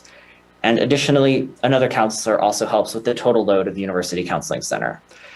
Obviously, resource issues are constrained, but we really commend this effort and note that we need to do even more in this vein to continue tackling some of these issues. Mental health across campus has just been devastated by COVID-19. And now that we're back in person, we anticipate that some social isolation or loneliness or depression might go away. But many of our students, like the sophomores, who lived alone in their entire freshman year and most only had online classes, completely missed the key year in which they could develop social support networks, friends, and everything. So we're going to need to support them long term. Much of that has already been done. The university's had a really in-depth engaged effort to try and reach out to these sophomores. There was a cowboy boot camp that specifically tried to ensure that they could build some of these connections. But as hard as we try, we can't make up for an entire missing year of their normal college experience. So we'll have to support these students throughout the rest and their entirety of their education. This goes for other students as well. Sophomores, last year sophomores, juniors, seniors, graduate students, we were all impacted. Yeah, so shifting gears a bit, obviously an issue that has been at the forefront of the ASUW and City Council relationship is the creation of a tenant and landlord's rights document or the revival of past documents. So, speaking back to our survey that President Skilling and I have mentioned throughout this presentation, recently ASUW conducted a survey, and of off-campus students surveyed, over 130 students voiced concerns about their landlords or property management companies, that being their current landlords or property management companies or their, landlords within the past few years. So this is obviously a pressing issue to the University of Wyoming and our student body and our constituents. So of those responses that we received, the most common complaints was that landlords and property management companies were non-responsive. There was lack of communication. There were misrepresentations of the unit that was being offered to rent or the lease, or that landlord or property management company simply did not uphold the lease. So, again, just kind of confirming that this is a very important issue for the University of Wyoming and our students. Over 800 students in our survey ranked the creation of a tenant landlord rights document as one of their top 5 concerns for us to address. So kind of looking more at the results of the survey, we selected a few testimonials that stood out to us. We will be able to provide to some of our data and statistics about student landlord rights issues to City Council members after this meeting if you are interested. Just reading some of the highlights of these, we had a horrible, horrible experience with our rental company. It's probably one of the worst things I've ever had to deal with. Landlords not responding to maintenance calls, resulting in unsafe living conditions. They, being landlords, hold the power when it comes to situations. I'm moving out of a current house into a new place in the next week, and I have to juggle all of that on top of working and maintaining classwork. And it would be nice to have some policies in place in Laramie that actually protect tenants. There's really nobody to turn to without expensive legal fees. So, really just looking at all these testimonials, it's clear that this is an issue that impacts students.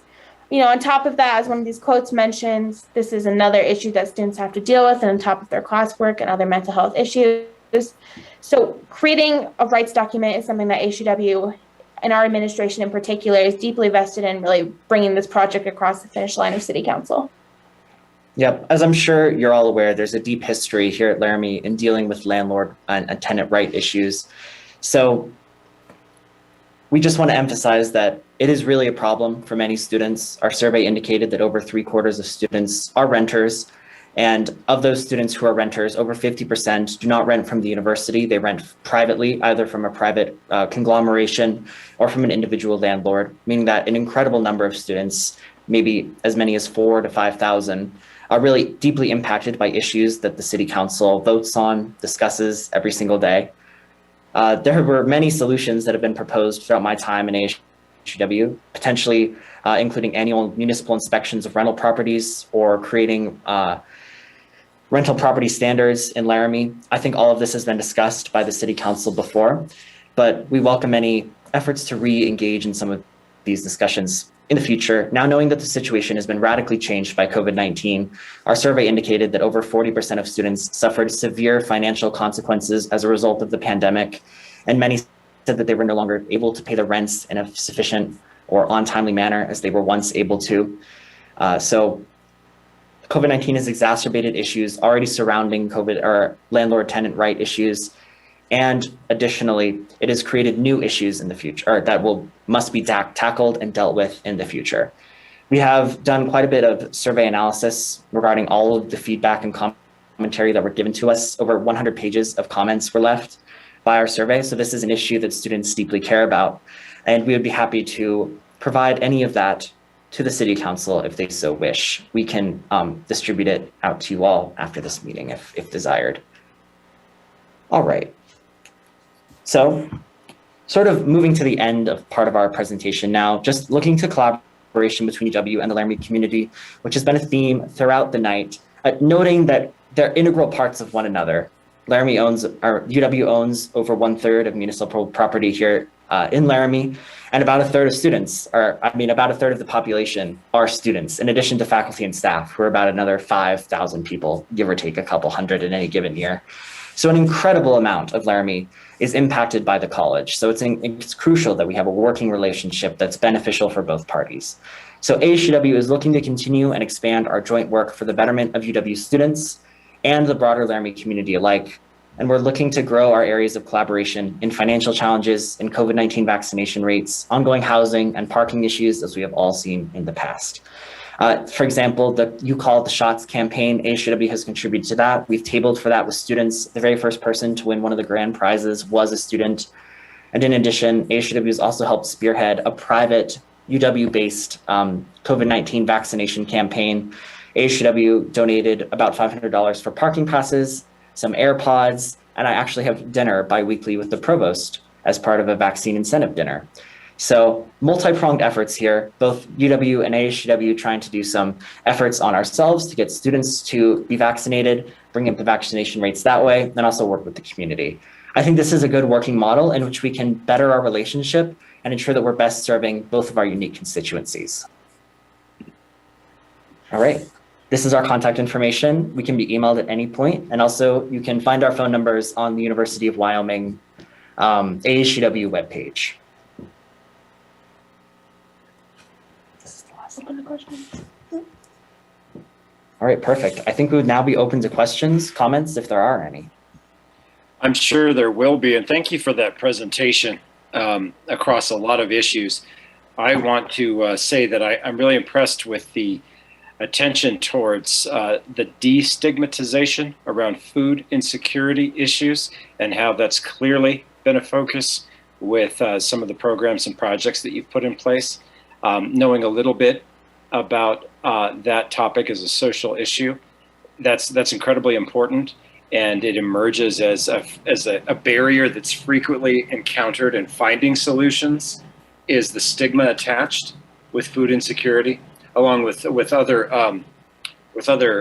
topics that kind of touch on those socioeconomics, and it needs to be a focus, and it clearly is. And I think I heard that it's still a focus, trying to find some creative solutions to that and some innovative ways to approach that. So it's good to hear. It's impressive, and it's great to see that some strides have been made, and it's also disturbing to see that it continues to be such a persistent problem. We've heard that from some other social service agencies serving Albany County and the city of Laramie at large in our community, the growth in that challenge and the difficulty at meeting it. But it's certainly something that people continue to work on and continue to find different ways to approach it. Are you folks working with anyone from Interfaith Good Samaritan in some of these efforts? I assume so, and you may have touched on that earlier, but I'd just like to expand on that a little bit. Yeah, absolutely. So Laramie Interfaith is actually one of the partners in our food share pantry in particular. They've helped donate quite a bit of food and goods to us. So it's really been sort of their guidance. And not only have they donated some food, but also expertise and knowledge on how best to set up a food share pantry and how best to deliver those goods to the community in a safe, non-stigmatizing manner. So we really thank them for a lot of their guidance and are hoping now that we're sort of established, it can become a mutually beneficial relationship. That's incredible, and thank you so much for that focus for ASUW, which years ago I don't know that was a major focus, but I think it's good that it is now. And then some of these other topics are receiving so much student leadership. I think that's critical, honestly, and it's encouraging to see it. I'm going to go ahead and just get ahead of the council members on one more topic, which is to say, please share with us any data you may have on the rental housing issue as soon as you can. We'd be very interested in seeing that. Council members, thank you for your patience. It's now up for questions from any of you or further comment or dialogue with our ASUW representatives? Councilmember, oh wait, okay, hold on. I've got hands popping up and hands on the thing. I'm gonna go with Councilmember O'Doherty, Cumbie, and Gabriel. And that's the first three. Councilmember O'Doherty. So I was wondering about if the public wants, first I was going to ask about the rental, like I want to know all of your data, that would be great. Then in terms of the food pantry, if the public wants to contribute, is it better that they contribute to Interfaith knowing that they'll distribute, like that they can buy in bulk and then distribute so that you have the right kinds of things and not just a lot of the same thing? How can the public contribute? Thank you. Yeah, a great question. Thank you, Council Member. A lot of different ways. So I think that for the most part, we're no longer taking as many donations from Laramie Interfaith because we sort of have a lot built up, actually. The Black 14 Foundation donated, I think, like 2,000 to 4,000 pounds of food, which is sitting in storage over in Knight Hall. So we have dried goods and some canned goods for years and years in which we could use. So that was an incredibly generous donation of them. We are, and the Food Share Pantry is still collecting a lot of those donations. There are food boxes throughout the University of Wyoming campus. The two that I know of are in the Union and in Knight Hall. So that's probably the single best way to donate. I can also get in contact with Dean O'Neill and some of the other people who really run it on the day-to-day basis and get back to you on that. Thank you. Thank you for doing that.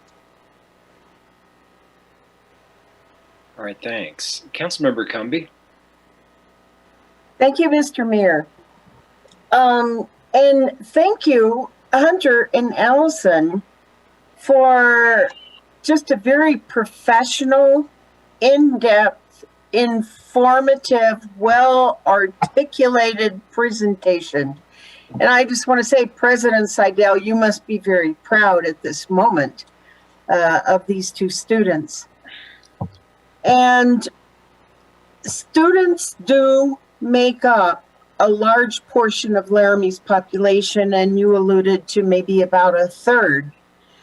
And I think your presentation gave a very expansive view of some very essential student concerns that are directly related to student well-being. And without well-being, then students are not going to be successful in school. And so you all have really hit on some essential points, such as food security, such as mental health. And I especially appreciate your presentation related to rentals, landlords, and how that relates to student well-being. And as the City Council moves toward action, and that is happening, your participation will be really important, and we will look forward to working with you.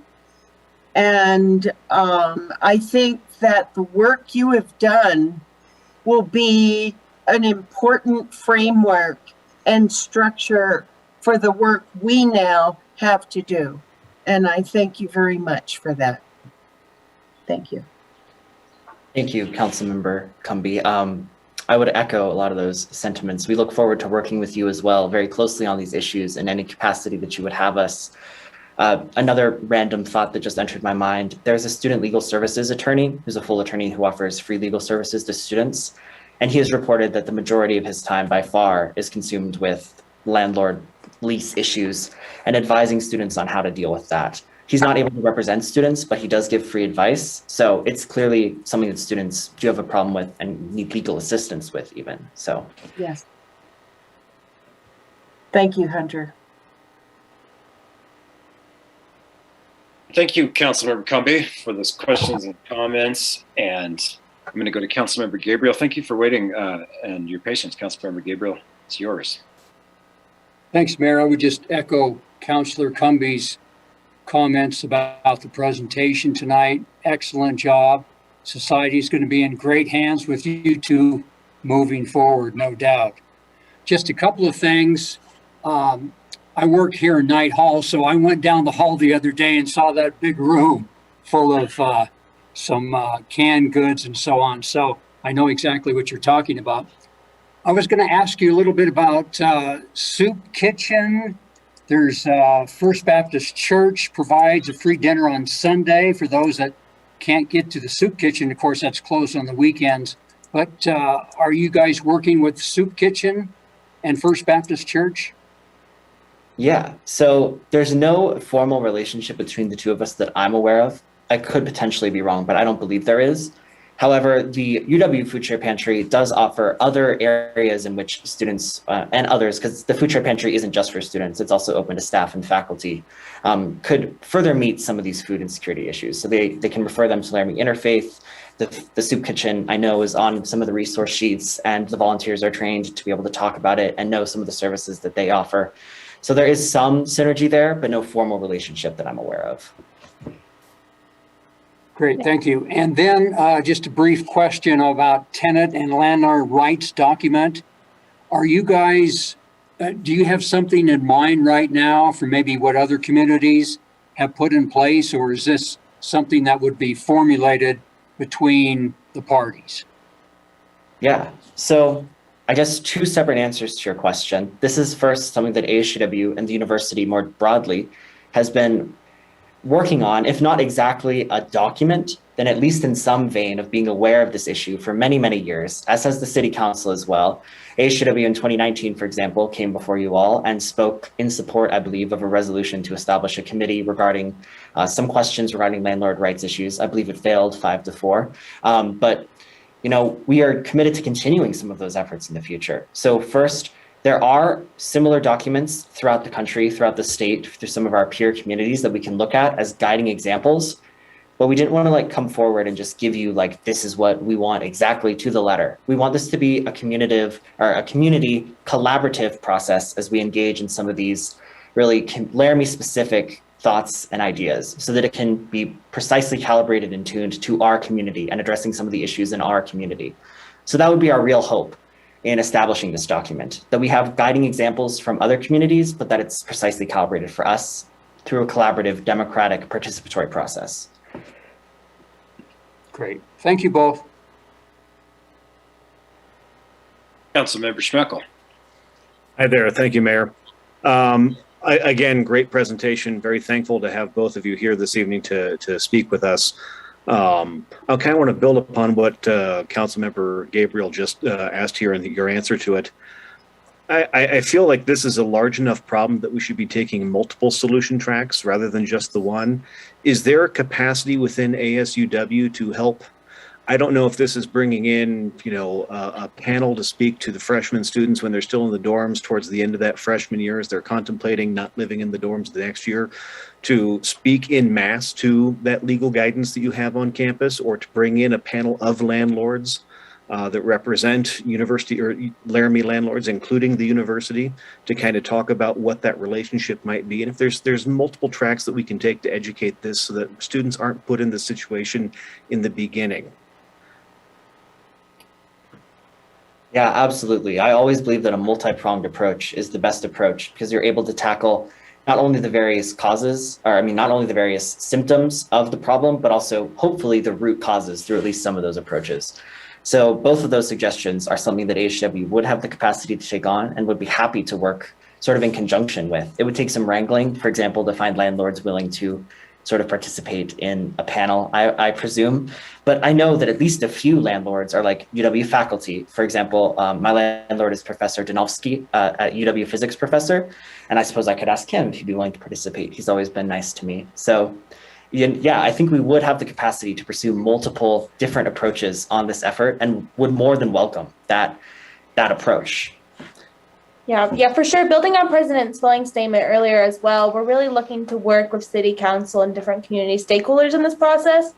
So, any way on top of you all that we can engage landlords and property retail management companies would really be a great way to make sure that our responses and our education and our work with these groups is effective and it's reaching as many students and Laramie citizens as possible. Thank you very much, President Swilling, Director Brown. I'm going to go to Council Member Somerville. Thank you, Mayor. So first of all, just echoing the thanks. Thank you for being here. Just you guys being here at the council meeting continues to help break down that barriers that the students are not residents here in the community. You'll hear me harp on that all the time. It drives me crazy when students don't think that they're residents of the community. I wanted to touch on kind of two areas. We do have a UW Town and Gown Committee between UW and the city, Chief of Police, Student Affairs is on there, all of those things. And both the tenant landlord issue and mental health issues are things that we have brought to that committee in the past. And I really feel, and I would encourage you to bring those, to our next committee meeting and bring those to the larger group, because I think on both of those issues, collaboration will be really important. And to touch on the mental health piece, there's so many, you have a wide variety of services available on the campus. But a lot of times when a student is having a mental health crisis, their first contact is going to be off campus, sometimes with law enforcement or with our hospital or something along those lines. And we really want to continue to bring those issues forward and work on them collaboratively so that we're providing the best supports we can for those students. So that's all I wanted to say, but thank you guys very much for both being here. Thank you so much, Councilmember Somerville. I completely agree that UW students are a part of the community, in my opinion, an integral part. So deepening some of those connections is always sort of a goal of ASUW's, especially Director Brown's position, which has been working with the community and the governmental positions within Laramie and the state more generally for many years now. It's actually one of our oldest positions. And yeah, we would be more than happy to discuss this with the committee, that Tat and Gown committee. I know that Vice President Chestnut is here on the call, so maybe she would be able to give some advice on how to bring that forward in the near future. We meet with her regularly. And just to follow up, I'm the liaison for that, so I would be happy to work with both of you to bring that forward to the next meeting. Thank you. Thank you. We would be more than happy to reach out. In fact, we will soon. Council members, other questions for the ASUW executives? Okay. I would like to say something to both the UW administration guests with us tonight and the ASUW executives. I just want to note that I understand there was a very excellent recognition and event surrounding Indigenous Peoples Day yesterday, well received by the campus and Laramie community at large. And we were pleased as a city council to be asked to provide a resolution in support of recognition of that day in the city of Laramie. We were of course happy to do that, but I bring it up because I want to communicate to the administration and the ASUW representatives how impressed we were with the engagement and leadership from the staff of the Native American program and the leadership from the students involved with Keepers of the Fire and other affiliated organizations. There was one with Native engineering students, and if I'm missing another one, I apologize.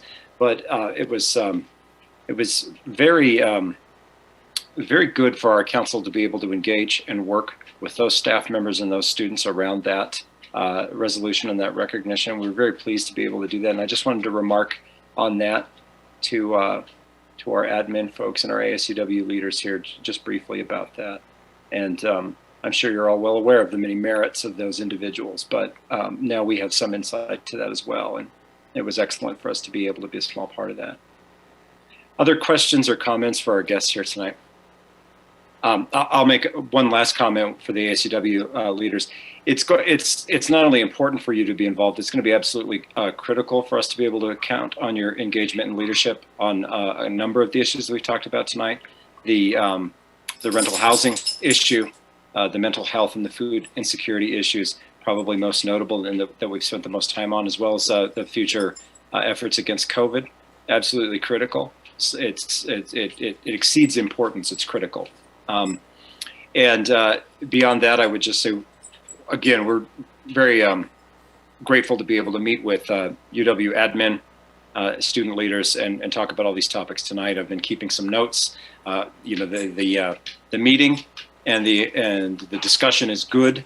The follow through is what's most important after we identify and talk about some of these topics. I'd also welcome some student voices, President Seidel, perhaps if we could identify some on those discussions about the construction and the impacts and community mobility and people getting around town while these projects are going forward. That might be another area where we need to bring in some student leadership for those discussions as we move forward about how we're gonna tackle managing that over the next couple of years in Laramie. Any other comments? Any closing comments from anybody?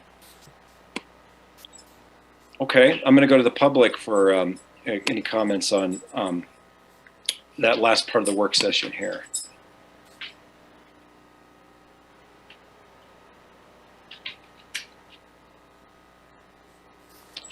Seeing none.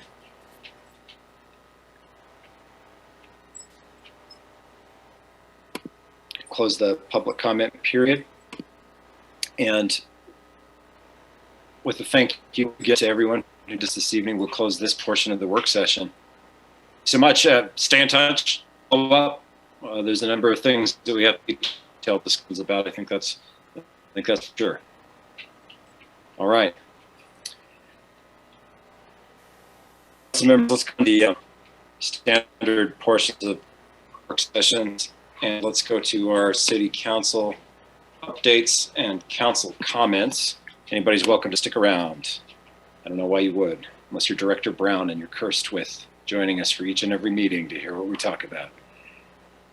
Council updates first on committees. Councilmember Somerville, thank you. Thank you, Mr. Mayor. I thought I'd surprise you and go first tonight. Excellent. I just want to add some comments about the LCCC meeting that the mayor attended with me last week. So it was a meeting of the advisory committee for LCCC. The entirety of the meeting was spent talking about what the future of the Albany County campus might look like. There was a lot of discussion about BOCES board. There was some discussion and acknowledgement that the city actually donated the land that the LCCC building is built on. But a lot of continuing discussion about budget issues that LCCC is having that are certainly, it appears to me, pushing some of this conversation, as well as what that might look like. There really wasn't a lot of, there really wasn't any resolution from the advisory committee on what particular option that they really wanted to pursue. We do have a joint meeting scheduled in December with the county commission. And just from my point of view, it might make sense to invite some representatives of the school board to that meeting, as well as they're an integral part potentially of one of those funding options and the BOCES board, and potentially some representatives from UW. As it just would seem that all four entities. There was somebody, Council, and I don't recall who. I don't recall from who from UW. But yeah, I'd never met them before, and I couldn't quite see through the Zoom screen, definitively who that was. But I think it would make sense to maybe invite them to that joint meeting just to have some ears in the room, given the discussion about LCCC's historical relationship with UW, LCCC's importance as both an education provider and an employer in the community, and then certainly what that future looks like. Mr. Mayor, I just want to stop and see if there's anything else you wanted to add, since you were at that meeting as well. Should we communicate, Councilmember Somerville, and I think we should, and Commissioner Ibarra was there as well, but it can't be said enough that the future is concerning. There's some very serious and real consideration of the closing of the branch campus. And it's certainly the last option that the LCCC board and president and our community members here would like to entertain, but it's a very real, very live option given the fiscal situation. I know I've spoken to one or two of you about this, just individually, about my thoughts about this. I don't know what the solutions are. The phrase "skin in the game" was tossed around a lot. Yours truly, Councilor Somerville and Commissioner Ibarra, frankly communicated there's not much skin to peel off this potato and put in the game. And so to really try for a metaphor there, but there's not much, in terms of coffee cans that we can start pulling money out of to provide. to LCCC's Albany County campus, but that I think at the city of Laramie, the county commissioners, the county government, we don't want to see the branch campus leave the community. I think it's an important part of Laramie and our educational community. That's why I brought it up briefly tonight with UW people. So you'll have some future discussions about it. I think the options are few. I think the BOCES may be a viable option, but it comes with its own concerns. And so we'll probably have an expanded discussion about this. And I agree with Councilmember Somerville that it might be wise to get some of those extra voices in that joint meeting, and maybe even have Dr. Yenny, maybe some school board members there. I know that BOCES idea has come up before, but what I took away from that, Councilmember Somerville, and add to this if you would please, is BOCES is about it in terms of immediate viable options. We could probably build as a community and the institution on top of BOCES, but I don't see a lot of other things available. That was my big takeaway. Councilmember Somerville, I don't know.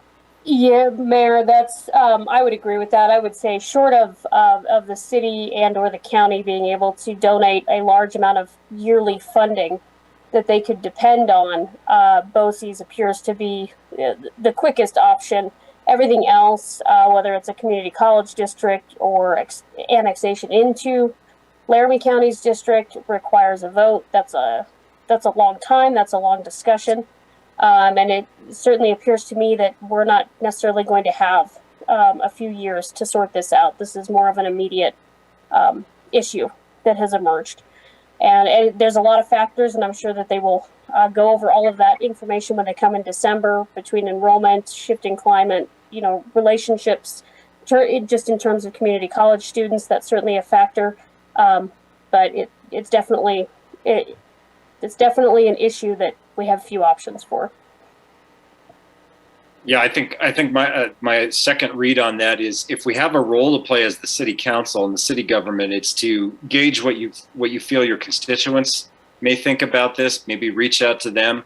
I don't see much beyond being a supportive voice and a partner with the branch campus. We all know what the budget for the city of Laramie is. But there may be some other discussions and other ideas to kick around. Vice Mayor, I'm sorry, thanks for waiting. Yeah, thank you, Mayor. And I'm not sure if anybody in the room here has the answer to this question, but remind me if the statutorily, if a mill rate is automatic or could potentially be automatic for Albany County. BOCES. In terms of funding, is that 0.25? It's a half a mil for a BOCES board, and I think it's 4 mils for a community college district. Does that sound right, Mayor? Yeah, I think so. But I think what the Vice Mayor is getting at is what's the mechanism for the BOCES funding triggering, and does it go to voter approval? I believe it can be set up by the school board, and they can vote it in. The college district or annexation has to go out to the voters through the county commissioners, is my understanding. But the quarter mil can be initiated by the school board. Assistant City Manager Fieser, you're on the call. You have been in local government for a while. Can you help illuminate us on this issue? Do you know? Honorable Mayor, I've actually been in on those meetings, and if I remember correctly, the way Councilor Somerville's described it is that it's a school board that enacts the BOCES, but then I think the 4 mils for the college district is a vote. Were you in attendance at that Friday meeting, Assistant City Manager Fieser? I'm sorry, I forgot. No, sir, I was not. Oh, okay. But you've certainly been in other meetings about this, and I think Councilor Somerville's right. So, Vice Mayor, I think that's an option they have right now, if they choose to go down that road. Thank you. Well, and I thank Councilmember Somerville for having a better grasp of that. Councilmember Somerville, other updates on your other committees, liaison tasks? No, just real briefly, the UW Town Gown committee should meet here soon. We've got a lot of issues that have kind of backlogged during COVID to take up. Downtown, you'll notice they took down the park lot. Councilor Harrington will correct me on my terminology. And we're waiting to see what the feedback is from that experiment this summer, and they continue to kind of move forward with the theater as I've described in the past, so I won't go into detail on that.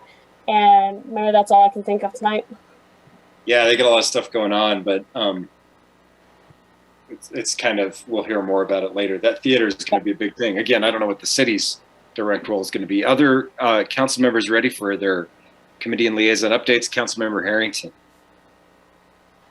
Yeah, thank you, Mr. Mayor. So Parklet, Councilor Somerville, it was on my update list as well. Public Art Coalition met earlier in the week. End of last week. Sorry, days are merging. But there is a new temporary mural for you all to go enjoy on the front of the WYO Theater that was painted during their first fundraising event, sort of kickoff event. And then the pilot program for utility box murals that'll be like vinyl stickers wrapped around utility boxes. Those are due, I think, by the end of the week. Can't say for certain, but you should see those happening real soon. So 4 artists were selected for 4 different utility boxes, and those are wrapping up shortly. And then I think, in my mind, what is a really exciting update is the work was selected for the Fire Training Center, and the artist selected is actually a Laramie fireman. So Brandon Russell was selected, and I just think that's a pretty terrific full circle sort of situation. And I'll email you out a photo rather than go through the whole share screen thing. I'll email you all a photo of his work after the meeting. The airport board met last week. Not a lot of other updates other than sort of my previous update that financials are still being combed through and sorted out. Not a lot of new information to share with you all on that one. And then just a final update, the pizza that I had been talking to you all about that we were taking up to the hospital was dropped off today. Sorry for the confusing messages. I crossed my wires and thought maybe it was Wednesday there for a while, but it was today. And they were quite appreciative. And I think through your all generosity, we'll be able to do that at least one more time. So I just wanted to thank you all again for that and share the appreciation of the folks up at Ivinson. Councilmember Harrington, I think the council would like to thank you and Councilor O'Doherty for a lot of work on coordinating and getting that done. Thanks a lot. Thanks a lot, Councilor Harrington. Hey, Councilor Harrington, on this public art program stuff, I've been seeing some reports and things, a couple of things. I saw a great Wyoming Public Television piece about the murals and the new public art director. That was good, helps raise the profile for that. But I've also seen some exciting news surrounding some corporate sponsorship money. And some, can you touch on that a little bit, or have you as a board had a chance to cover a lot of that yet? Yeah, sure, Mr. Mayor, and that's a good point. I'm happy to update you on that. The Public Art Coalition was approached by Connect Gen about a corporate sponsorship pending the project moves forward, but.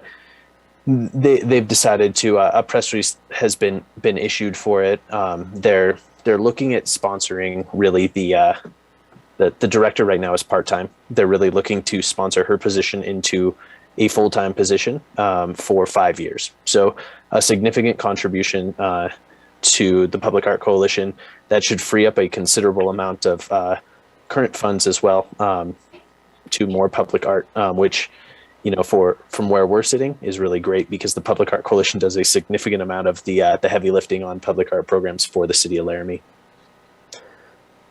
And then the board is also reconsidering sort of like public giving policies and things like that, or corporate giving policies. We sort of were caught off guard by this opportunity. And so now we're looking to put some more process in place for it. Natural evolution of a successful community project, maybe. Thank you. Sorry to grill you, Councilmember Harrington. I just kind of wanted to get your take on that since you'd have a little info. Other updates, council members? Councilmember Gabriel, thank you. Thanks, Mayor.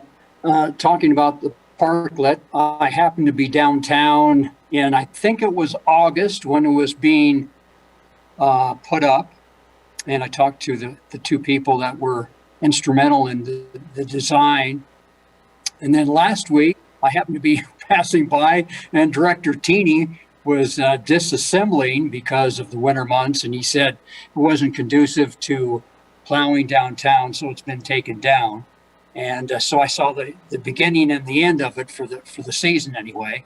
But right there at 2nd and Ivinson by Jeffrey. So I think it was successful, well done, and I was just surprised to see Derek down there taking it down with some help from other city personnel. Happened to attend the UW event yesterday. It was sponsored by UW's Native American Student Organization, along with UW's Native American Education Resource and Cultural Center. It was called, quote, Indigenous Peoples Day Every Day, unquote, at Simpson Plaza, along with Councilors Cumbie and O'Doherty I saw at the event, and that was nice to see yesterday. Also just wanted to pass along thanks to Councilor Harrington and O'Doherty for coordinating the efforts to support the efforts to healthcare workers, support those valuable people in our community. And also, well done, Councilor Cumbie, on reading the resolution tonight. You did an excellent job. Thank you all. Councilmember Gabriel, thank you very much for all of those comments and updates. We appreciate that. And for attending and representing the City Council at that event at UW, along with the other two council members. Thank you very much. The parklet. We'll see if they bring that back. Councilmember Schuster, I was about to ask, but I guess you're ready to go, so let's have your updates. Thank you. Thank you. Wyoming Territorial Park had a phenomenal pumpkin walk this time. We took a very large pickup with a very large trailer down and got all of those pumpkins, and I hadn't seen that parking lot that full in a very long time. People had to park on the grass and everywhere else. It was just great to see. WyoTech provided some volunteers to help them out too. They're always looking for volunteers. If anybody wants to sign up for some of their activities during the summertime, you can contact them. We are getting a new park manager. We're doing interviews at this time. The other park manager resigned and moved out of Laramie, I'm sorry to say. So we're doing that. Can't think of anything else. I don't want to step on anybody else's toes on the few things that I go to that they don't also. So, yeah, that's it for me. Thank you. Thank you, Councilmember Schuster. It's good to hear about the pumpkin deal. Let's see, updates, liaison comments. Yeah, Yeah, thank you, Mayor. The Planning Commission did not meet this week. They just didn't have enough to put an agenda together. So we'll be back at it in another couple of weeks. We do have a couple openings on Planning Commission, and certainly if there are community members of interest, please apply. We've got 3 openings, and I don't know where we're sitting on applications, but when I talked to our assistant city clerk, he had 2 applicants. So just keep that in mind. Monolith Ranch is meeting tomorrow or Thursday. We meet quarterly, and they're meeting tomorrow or Thursday, and that's really it. And yeah, great meeting tonight, folks. Amazing students. Thanks to President Seidel. I know he's not here yet or still, and good job on the resolution, Councilor Cumbie. So thanks, everybody. Thanks, Vice Mayor. Yeah, a lot of good questions and discussion with the UW people. Sometimes we have work sessions and we don't really get after it or get to it too much. That was not the case tonight. Council members, any other updates from your committees, or should we get, oh, okay, all right. I'll go to Councilmember O'Doherty and then to Councilmember Cumbie. Councilmember O'Doherty. I don't think you can see when I have the hand icon up because it blends in with the background. So, Okay. So anyway, I, with Commissioner Ibarra and 2 Environmental Advisory Committee members and Darren Parkin and David Gertz, the planner for the county, We reviewed the requests for qualifications for the CAP, for the Casper Aquifer Protection Plan update. And we had 2 very qualified applicants, and it was a almost tie vote, 1 point and a scale of 100. So it was a difficult job to tease them apart, but we should have a contract for us to look at next week. I don't think I should reveal results yet. And then I've been working on mountain town solutions with our friends like in other mountain towns that are coming up with solutions for reducing carbon emissions. And I volunteered to put our ideas into their template, which turned out to be a lot harder than I thought it was going to be.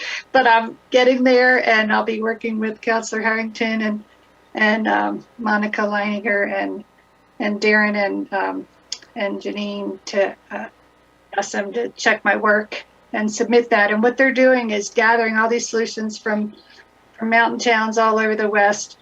And people can just pop, they're going to make them into graphics that make it really easy to say, here's something we did. And I thought the vehicle purchase, the fleet replacement, and how Brooks Webb has been providing us with data about how much fuel we're going to save and how much money we're, and how much carbon will be reduced has been really helpful. And I thought that's something that we should make its own solution. And also, I love the fire station that's going to have solar panels. And I think by being able to have people charge their cars, we can help pay for that. And so that's a great idea by Assistant City Manager Feeser. So that's the kind of things I'm passing on to them and then stealing their good ideas. That's it for me. Thanks. That's great. That's awesome. Steal those ideas. Councilmember Cumby. Thank you, Mr. Mayor. I just wanted to update everyone regarding the Albany County City of Laramie vaccination incentive project. And our project is coming to a close. We have given out 6 $1,000 prizes that have been conducted in weekly drawings for the past 6 weeks. And then this next Monday, we'll be drawing for all the grand prizes, which is $2,500, 4 ticket. Another prize is 4 tickets to homecoming. Another prize is an Airbnb staycation with coupons, gift cards for downtown. Another prize is sports and packages, including downhill ski package from Snowy Range. And is there anything else, Aaron? I've forgotten. Cross-country ski package from Laramie Base Camp. Okay, thank you. And Aaron has been working with us on helping to pull together incentive packages. So we're still in the process of analyzing everything that we've done and asking ourselves, how successful was this? We did register over 3,500 people, but considering we have 35,000 in town, we feel that we've kind of fell short of our mark. And we're looking at our target population and social media and communication. And we are able to partner with Laramie High School, Laramie Youth Council students, and also Hunter and Allison from ASUW have talked to the ASUW, and they also are going to volunteer. because we realize that we're going to have to do another round in order to try and up the impact of our program. And we think that having communication with individuals more in the age groups will help. That most of the people who were on our committee are kind of 40 to 70, so our social network looks a lot different than the target that we're trying to reach, which is 20 to 40. So we're enlisting their help. Right now, we have had about a 26% reduction in COVID infection from 2 weeks ago. We're averaging 15 cases a day right now. That's the average. Our vaccination rate is just under 55%. At the time that the campaign was started, we were at 42%. There's no way to have a direct correlation, and that's not really a dramatic uptick, but it takes a lot of effort to get 1% going. Currently, if we subtract the children under 12, then we have a 53%. But if you look at the total population, we're actually only 47%. If you look at 65 years and above, we're at 83%. So our target is about 15 to 40 is what we need to hit. So we will close out the campaign, the first phase on Monday, and then we'll regroup and consider how to try to reach more people in the community with our second campaign. Any ideas you have would be appreciated. Thank you very much. Thank you, Councilor Cumby. It's a good update. Be interested to hear about your reflections after your group gets together and talks about the process and maybe what was effective and maybe not so much. I will bring that back to council. Thank you. Thank you. Councilmember O'Doherty. I forgot to talk about youth council, but it'd be better for our city clerk to talk about youth council having elections. She knows how much we can share. Good. Let's, city clerk, I'll call on you to do that, but I don't know if we've made it through all the council updates. Maybe we have. Councilmember Schmeckel, I don't know if you had anything you wanted to give us this time. I just wanted to thank Councilmember Harrington for his excellent economic development question to UW. It was unscripted, unplanned, and I appreciate it. No, it wasn't good. You guys all had some pretty good questions, including yourself, Councilor Schmeckel. I think like I said, we don't always dig deep. I think we had a pretty thorough discussion. And I appreciate Councilmember Gabriel's efforts to acknowledge difficulties, but nevertheless focus on the importance of getting along where we can. I think that was good. City Clerk, do you want to talk to us about the Youth Council? Absolutely, Mayor. So at this last meeting that they had on October 6th, they elected their committee chairs and vice chair, treasurer, and secretary. So Anna Chen is their chair for this year, followed by Sam Alexander as vice chair, and Sophia Gamolsky as their treasurer, and Marin Sims as secretary. So they were excited to get started. They will be adopting a resolution, hopefully at their next meeting, to set the first of maybe a couple of goals for this year, and that being mental health. So there were a couple of categories underneath mental health that they want to work on, being awareness, as well as destigmatizing mental health, And there was a third category, and my note is on my desk, so I can't remember what the third part of that is. But they are getting started, and they're excited to come and see you on the 26th. Thank you very much, City Clerk. And if you check on your note later and you want to let us know, just email us. That's great. And thank you for your continued work with that group. I'm going to say it again. Picking up the ball after the departure of the city staff members that were working before was not a small task on top of what you're already doing.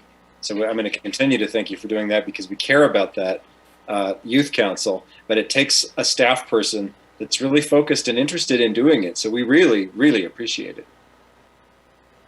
Thank you, Mayor. Let's see, Council, if we don't have any other updates or comments, maybe we should do a quick agenda review if you haven't already, and if you've already jumped ahead and looked at it and you have questions, let's go. If you need a minute, go ahead and check it out now. And we'll see if there's any questions. It's a fairly straightforward agenda. Vice Mayor, I don't think there was much moved on that. No, no, nothing was really changed from what we were presented. So, yeah, no, it's good. Unless other council members have comments, we do have a fair amount of public hearings, which could, make us busy. Maybe not. Sometimes we get a lot of comments during those, sometimes not. So, I think we're okay there. And item number 11 on the regular agenda, they will be seeking a postponement. That's why it didn't move to the consent agenda. So we have to put it on the floor, and then the motion will be to postpone, because UW is not quite ready yet, or they're waiting on some paperwork. I can't remember exactly, but anyway, it'll be a movement to postpone. So Assistant City Manager Fieser is here. Maybe he's got something potentially to add, but that's it for me. Yeah, appreciate that, Vice Mayor. Appreciate that kind of the rundown. You can all see it, folks. You can see and kind of gauge how much time it might take. Assistant City Manager, you have any input on agenda or meeting next week that you want to share with us? Honorable Mayor, I think it's actually lined up pretty good to be a relatively good agenda. We should be able to get some work done quickly out of the way before we get into some of the other pressing information. Okay. All right. Councilmember Somerville. Thank you, Mayor. Just a thought with the number of public hearings, and I do expect, at least I've been told to expect, definitely some comments during the public hearings for the rezoning and the comprehensive plan. Given that amount of work, I don't have any issues with the zoning and can't think of any concerns with those two items tied to the zoning being last on the agenda. But I did want to ask the city clerk, I think we date certain postponed not the rezoning, the comp plan amendment to 2 weeks from this meeting. Is that a problem? Will we need to remove that if we don't get to get the second reading of the rezoning finished? Mayor and Council, if we don't make it to that, it can always be postponed to the next meeting. Yeah. Just push it at that. Unfortunately, to come together. Okay. Yeah. Councilmember Somerville, you're fairly certain, based on feedback from constituents, that we'll probably have some time spent on that. Yes, Mayor, I am. I'm not entirely certain whether they're going to want to talk at the public hearing and the rezoning item, or one or the other. So I don't know, but looking at with the parking discussion and then the rezoning, I imagine both of those items will take some time. Well, of course, as you all know, I mean, they're certainly welcome to speak at both, but maybe if they can get it all across in one, they don't need to speak, because I imagine the content of the comments will be roughly the same. We'll remind them of that, but people on that type of situation, they can speak as much as they want. Anything else, guys? I know you're probably eager to get off the computer here, so give you a chance for consent or regular agenda comment one more time. Well, It's a good meeting, everybody. Appreciate y'all. I do. Good questions, good comments. Glad you're all here. I think the city manager is going to be back next week. She'll wonder how the hell we managed not to drive the car into the ditch. I think we did. All right. Thanks a lot, everybody. Good night.